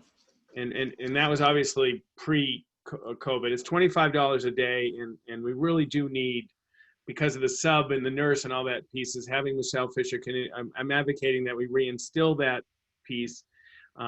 It's just too much is involved right now, and so having a person who has done it before, I think it really is important that we reinstate this position to monitor and coordinate our subs, because it could be significant work. So that's a piece tonight as well. And we'll continue to fill this out as we keep working as we're going. But those are the safety and efficiency. I call the sub-collar, it's really an efficiency position as they coordinate all their substitutes. Any questions or thoughts? I mean, the sub-collar makes a ton of sense given where we are. So I fully support that. And the last one, Bill alluded to it, we're nominating, so we had a number of instructional assistants resign and go on, someone on the teaching, which we like and we appreciate that. So Steve Bergathon fills a position for us. He has worked with us both at Herald last year, and he worked at the high school as well. So Steve comes forward as just a returned employee. Those are our personnel items tonight. And as Michelle alluded to, I'll have the bus driver resignation next week. Any questions on the IA nomination or any of the personnel items? I just couldn't remember how much, what was the budget impact of the sub-collar? Do you remember? $25 per day. Oh, so it's just kind of per diem as needed. Correct. Great. So, and on that, what we're also trying to do, I wrote on the memo if you saw it. So we're also working with our attorney to put language on the contracts that if we're not in-person learning and that we don't commit beyond the in-person piece. If you remember, we talked about a force majeure clause just to cover us. The board always has a flexibility to do it, but we ran into that last year that our contracts were issued and we had to honor them. So we're looking to put force majeure clauses or some caveat to that these, because we won't need a crossing guard if we're not in school. So we want to make sure that's on the contract so that's understood. I don't know if I was clear. Does that make sense? That makes perfect sense. Thank you. Sorry. Sometimes I'm reading some facial expressions. I think I went off to some other place, but we're working with Tom Barry. He's going to give us some language for that. Perfect. All right. And so we've done we've talked about the policy, and so we can move on to the signing of the MS-22. Is that Michelle? As prepared by Michelle Clark, which we like to say. So if you haven't had a chance for the MS and the DOE 25s, Michelle, is that what's waiting for us? Yeah, DOE 25, MS 25 was the last board meeting. Now this board meeting is the MS 22, which that's due 20 days after the meeting. So if you haven't come in, we really would like you to tomorrow because it's a September 1st deadline.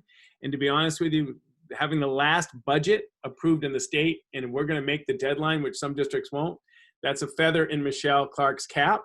That's joint effort. It really is. So if we could come and sign that and get it off before September 1, that would be great. And the MS-22 is a document of the funds approved at the meeting, and that needs to be signed as well. This document's at the SAU, not the town hall. SAU, right? These aren't notarized. Thanks, Seth. These are just the regular signature. Or if they are notarized, Michelle can do it. She just can't do herself thing. Correct. All right. Any questions on MS-22 and our task to get it signed tomorrow? Perfect. All right. So now we are at the second public comment. And so I would just ask if any attendees wish to provide public comment to raise your hand. You can do that by going down to the bottom of your screen, and we have one hand raised. And so Jeremy Freitas. Welcome back. Yes, thank you. Jeremy Freitas, 56 Old Henniker Road. I do have a couple questions, and they're a little scattered for different points that were made tonight. Why not, Steve, I just want to make sure I understood as we have come to this, the metrics on going back to school and that chart that you brought up earlier. There was something, I couldn't catch what you had said about a Harvard study, Harvard something. What is it that you're looking at? So the website that we use is the Harvard Global Institute. That's the site that determines for us the 7-day average of new cases. Okay. Why not reference something like the Department of Health and Human Services here in the state? I'm wondering, like, wouldn't that be maybe more unbiased and local and a trusted resource here at home, so to speak? Why would we look to Harvard Global? And Jeremy, happy to, if you could, the stat we were looking for is new cases per 100,000 per 7 days as the monitoring. I couldn't find, if you find that stat on a DHHS one, I'm happy to look at it.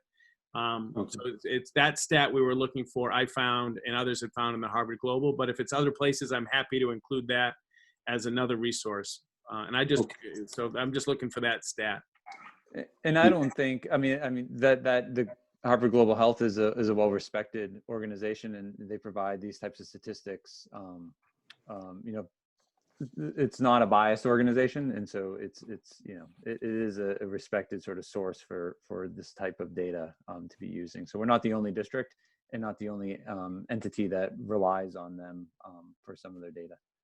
Sure. I respect what you just said. I don't necessarily have to agree with it, but I respect what you said. So I will look for that, Steve, and thank you.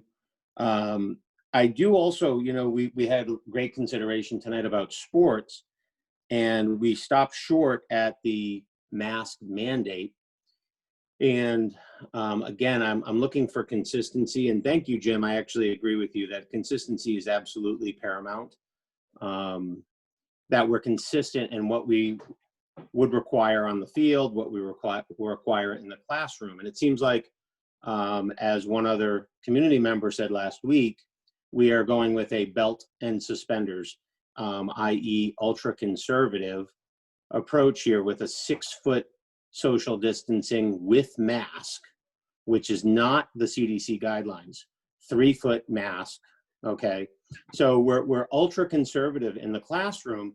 And the air I got today from all of you was that with sports, we can actually be on the other side of the fence. So it does seem a little bit inconsistent from a parent's perspective, where my top priority is the education and safe physical well-being of my child, yet we're here to talk about sports. So it seems a little incongruent, if you will, the considerations that are being made and some of the you know, talk that we have around these things. So I guess I'll open that up to any one of you. Like, how can you answer a parent who's concerned that we're not full back, yet we can have sports, football specifically? I'm just blown away.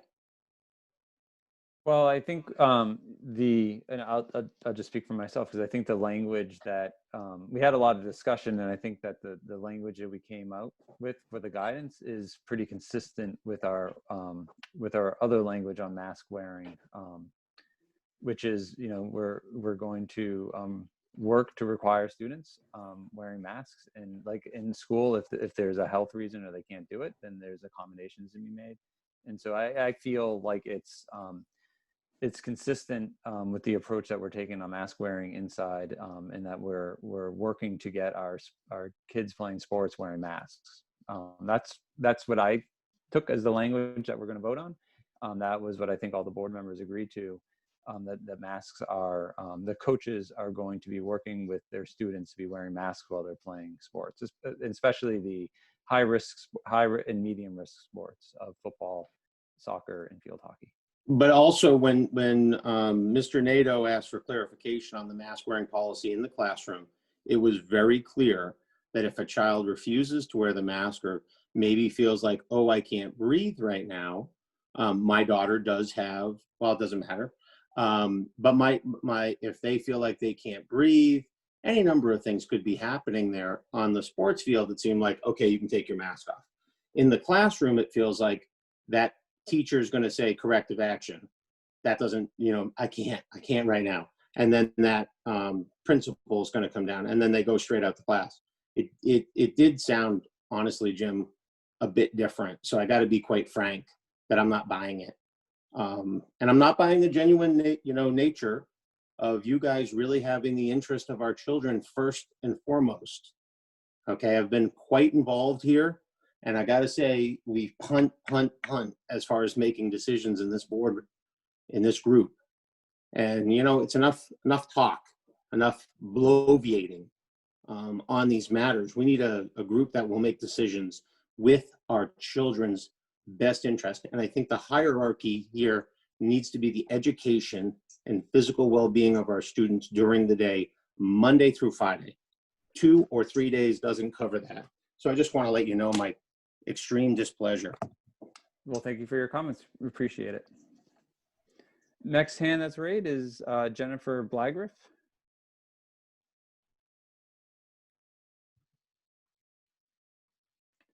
Hi. I just wanted to thank all of you guys. I think you've done a nice job. I just had a comment about special education. So I know that sports were talked a lot during this meeting.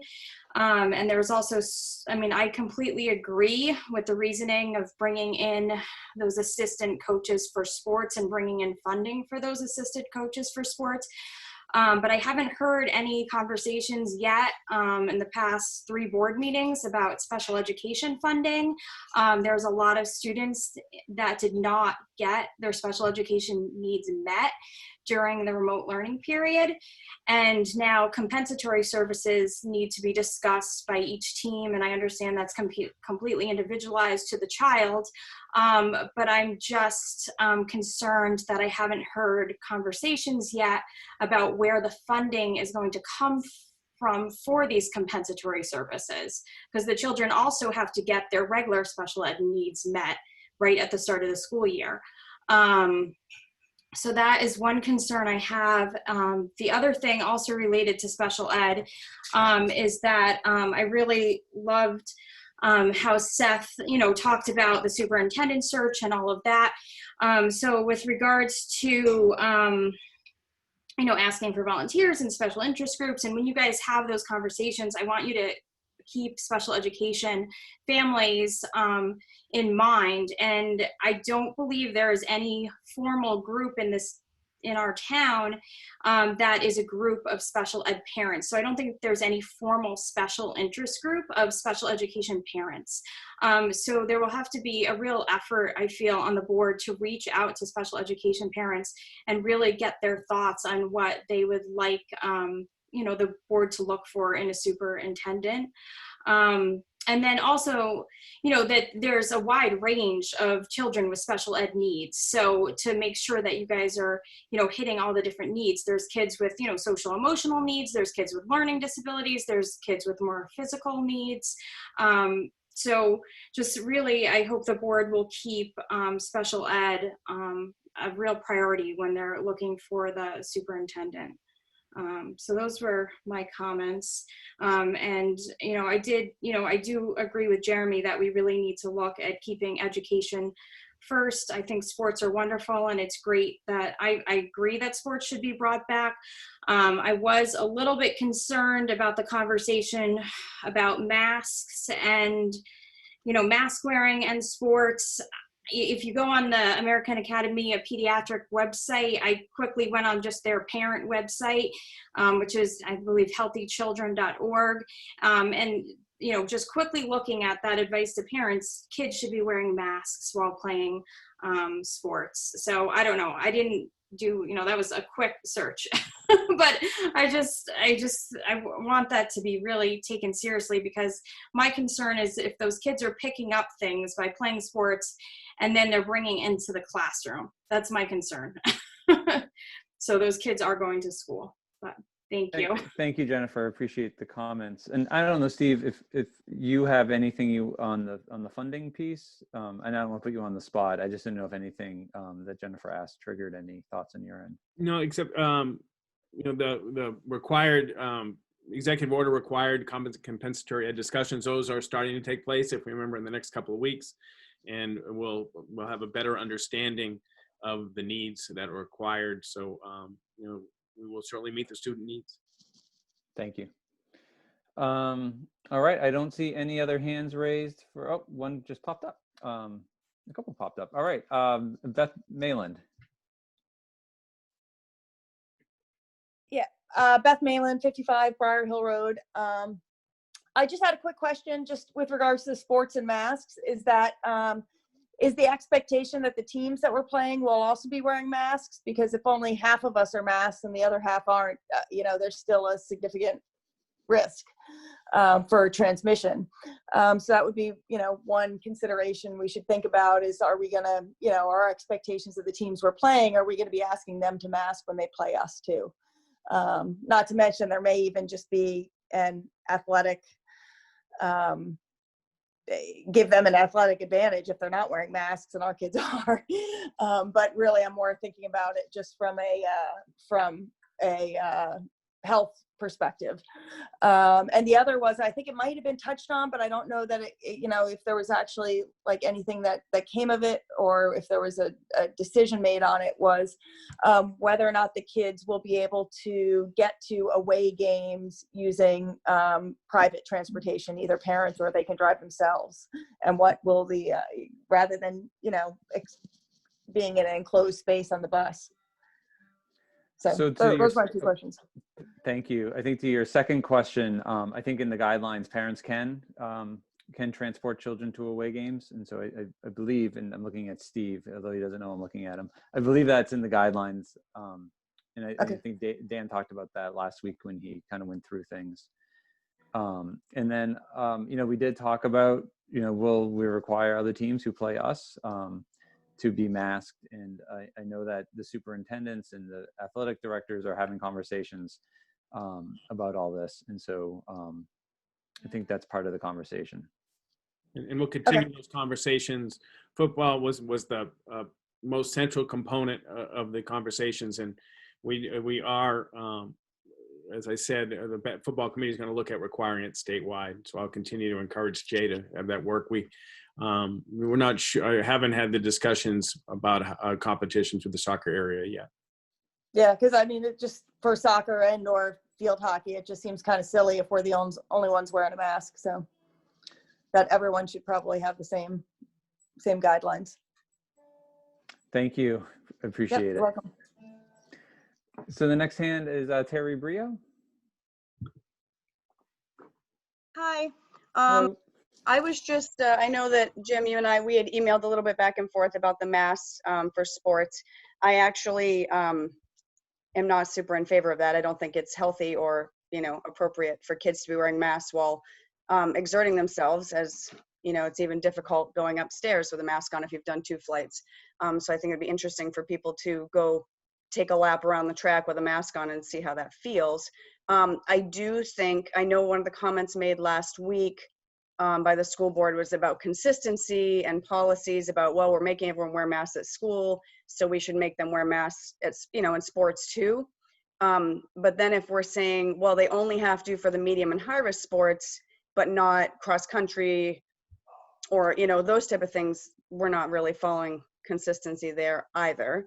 Now, again, granted, I don't think they should be when they're running. I just think it's a poor form. I also think if you try to require, I think it's hard to require other schools to do anything when you're playing them. That's they have their rules, we have ours. I think you're going to be finding a lot of kids that won't or can't play. And like Dan mentioned last week, sports are a choice for people. And a lot of these kids are kind of cohorting together anyhow, whether they're in school or out.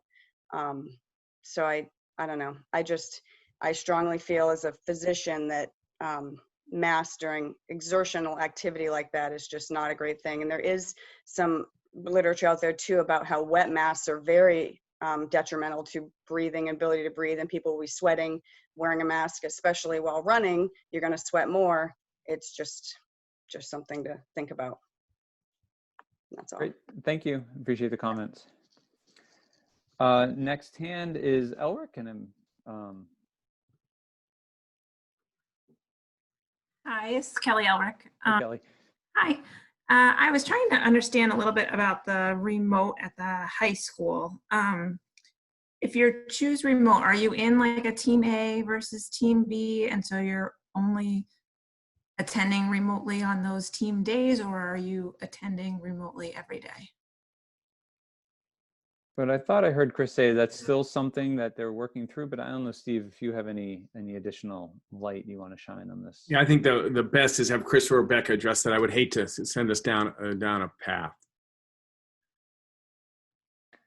So Kelly, that's neither of us could answer your question. So I guess my best advice would be to reach out to Rebecca or Chris at the middle high school and have a conversation with them about that. I know they're still working through it. So I don't know if that helps, but I apologize. That's okay. All right. Thank you. Thank you. Oh, and Rebecca had raised her hand, but then it went away.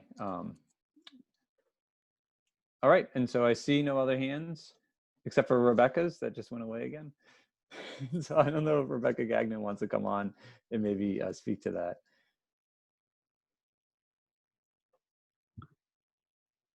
Oh, I could have bumped her. Sorry. Hi, Rebecca, you've been promoted again. Hi, thanks. I think I turned off my camera though, sorry. So to answer Mrs. Alrich's question, if they're gonna go fully remote, for this first part, while we're just trying to get our feet wet and underneath us, you would probably want to log into the class every other day or every other session. So as part of either Team A or part of Team B. We'll denote those ahead of time. Basically what we're going to do is we're going to we have our schedule built like everybody's in class. And then we'll take a look and we will divide them in half.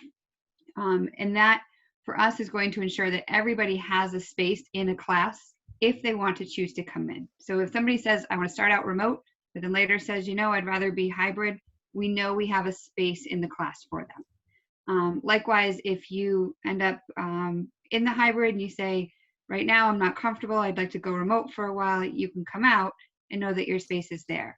So in this beginning, what Mr. Kelly was asking for is that we won't be fully synchronous so that we can have some time to really get our feet under us a little bit better with that option.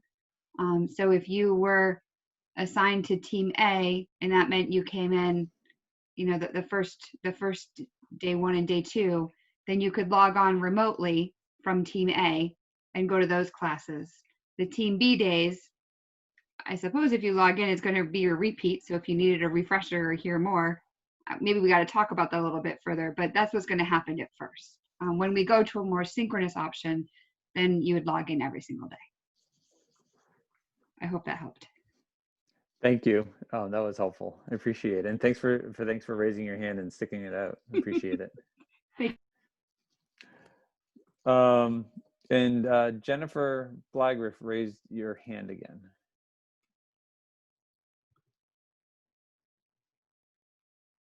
Hi, sorry. I just wanted to revise what I said. I read more carefully the healthychildren.org website, and it says exceptions include when they are actively exercising. So I think you guys are pretty much right on. But yeah, if you go to the Healthy Children website, they have kids in masks, why cloth face coverings are needed in youth sports during COVID-19. So yeah, I encourage you can read it and check it out and see if it aligns with the plan that you guys have. And I think it probably will from looking at it more closely. So sorry about that. No, it's quite all right. Thank you for following up. Okay, bye. And then we have Susan Zankel. Hello, everyone. And I just want to express my extreme gratitude to all of you for all the time and effort and hard work you've been putting in, all the hard thinking. I keep saying to people, this is the hardest job in Hopkinton right now. And so it's definitely appreciated. And Rebecca, I just wanted to see if you might take a moment to just maybe expand on the thinking for why to start.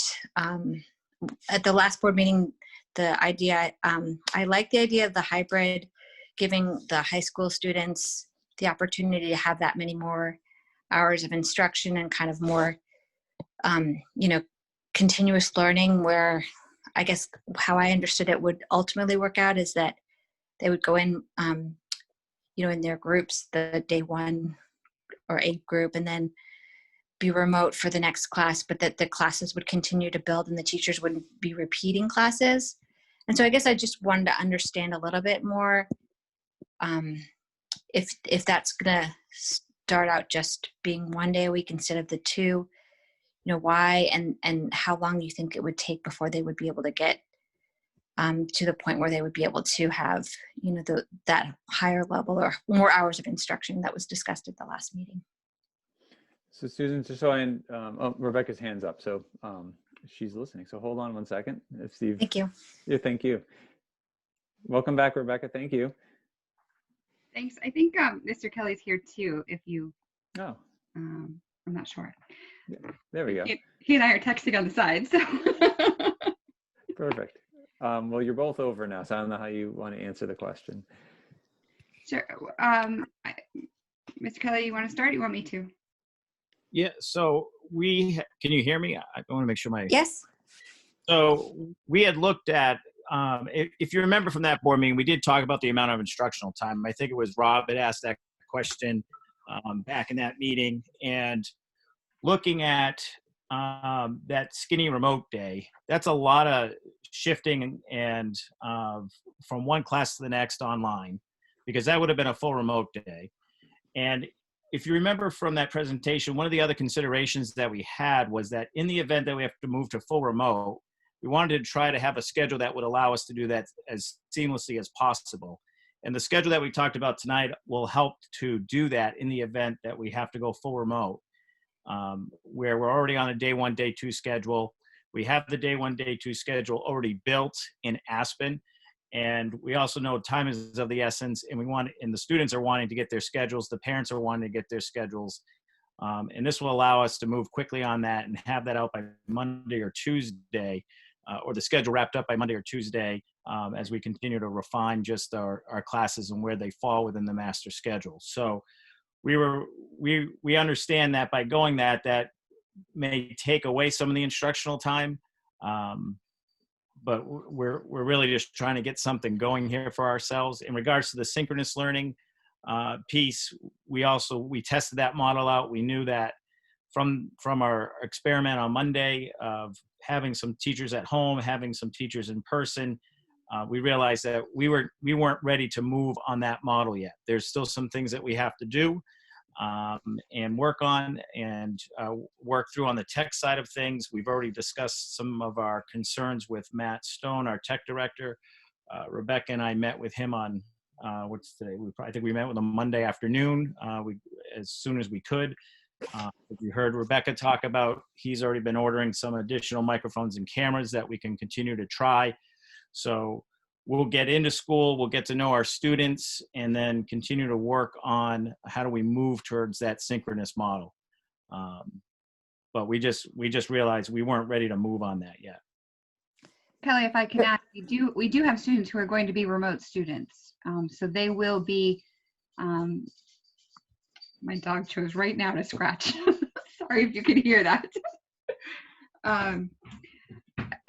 So we do have remote kids that will be in our classrooms, not at a high volume, but enough that we probably need to focus on them first. And that's partially what we figured out when we did our experiment on Monday. We know that we've got some kiddos that do need that instruction, and kind of helping them to feel included in the class before it's 10 to 12 students hybrid that we're trying to remotely feel included in the class would help. If we can focus on 2 or 3 at a time instead of 12. I think that's kind of where we're at in that. So to confirm with what Mr. Kelly said, I mean, this is not a long-term thing. We hope to have this taken care of pretty quickly, so that we can be in a more synchronous model. But for the start, just to make sure that we're addressing each of the populations and trying to meet the goals that we have, this is kind of the way we got to do it.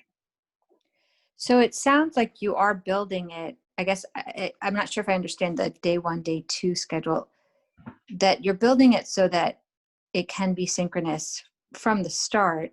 It's just a matter of building the comfort and getting the technology to each of the teachers so that they can go fully remote if they need to, or do the hybrid if they need to. But right. You're not suggesting that they're going to have to redo the schedule to do the synchronous learning? No, it's perfectly, it actually, it can scale down and it can scale up. So conversely, if we say, you know what, we're good, we can go back full, we won't have to calibrate anything differently from a scheduling point of view. All we do is just open up the classrooms to every student, which would be so ideal and wonderful. So having a schedule that is like this, it does afford for us to flex in either direction very, very quickly. And we'd like to be really optimistic to say we're going to flex to full by the end of the year without having to redo a schedule. Great. Okay. Thank you. Thank you very much. Thank you. Thanks, Susan and Rebecca and Chris, for hopping back on. I really appreciate it. It was very helpful. Thanks. You're welcome. So let's see. There we go. Beth Mayland, hand was raised again for a second time. I didn't raise my hand, or if I did, it was an accident. So. Oh, okay. Well, sorry about that. I'm out. No problem. And so let's see. The only other hand I have raised, I think that came back up, was Jeremy Freitas again.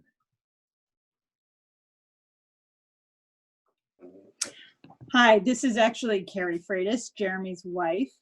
And I just had a question. We do have a kindergartner, and we are looking at supplemental education for his off days because remote will not be happening. When can we expect that there'll be a definitive schedule? Steve, correct me if I'm wrong, but I think Bill said he was going to try to have that up by midweek this upcoming week. I thought I said Wednesday. I think that's what he's Wednesday? Okay. All right. Thank you very much. And I'm assuming Mr. Carrozza raised his hand to answer that question. Yeah, he put it down. Okay, perfect. So then we will move to Lauren O'Connor.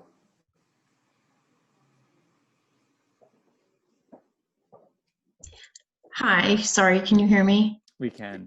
Okay. So thank you very much for all that you guys have put into this, because I can't even begin to fathom being on your side of things.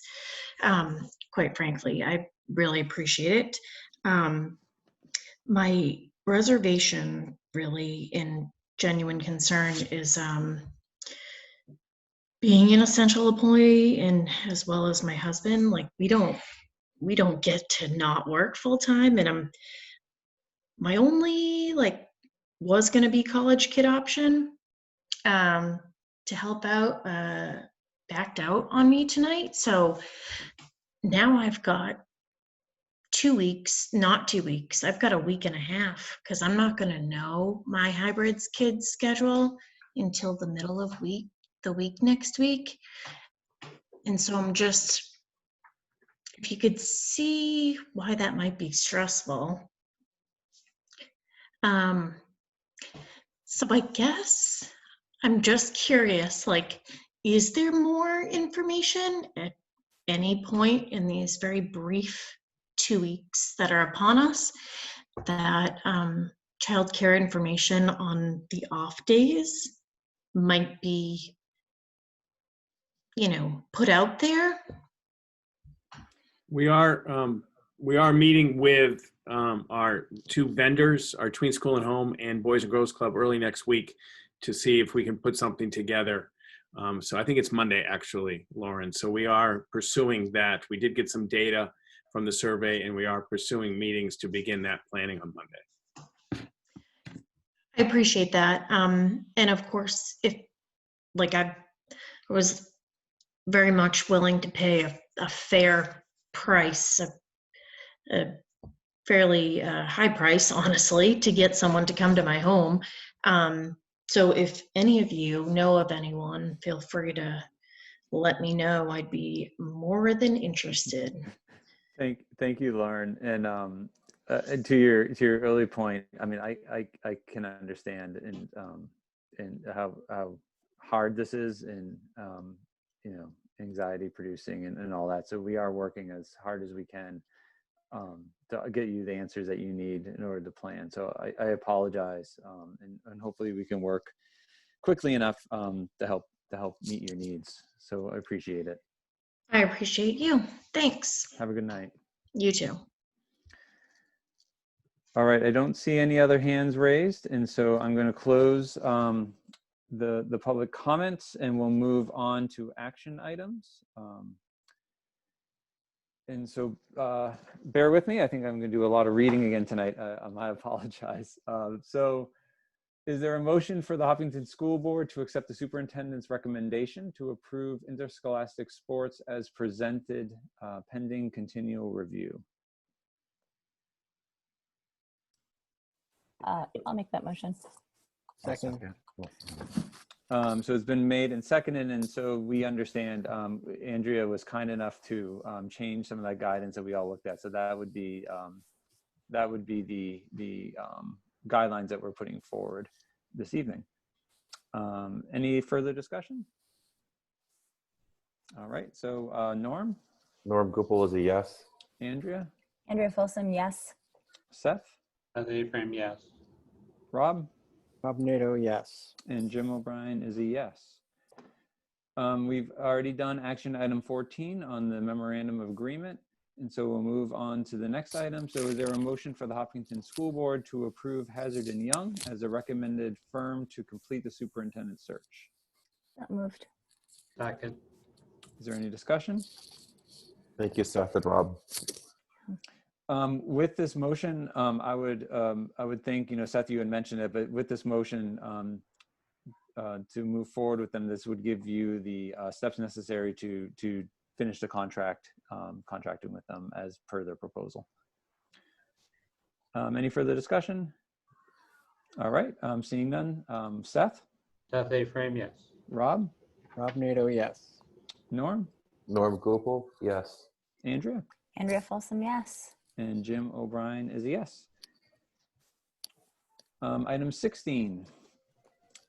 Is there a motion for the Hopkinton School Board to accept the superintendent's recommendation to approve a revised contract for Hopkinton High School physical education teacher Dave Chase? And this is an additional 0.1 FTE for the 2020-2021 school year.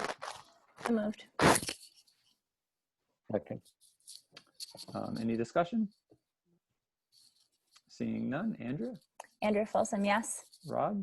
Rob Nato, yes. Seth? Seth A. Frame, yes. Norm? Norm Gupel, yes. And Jim O'Brien is a yes. Is there a motion for the Hopkinton School Board to accept the superintendent's nomination of the Schedule B nomination slate as presented? So moved.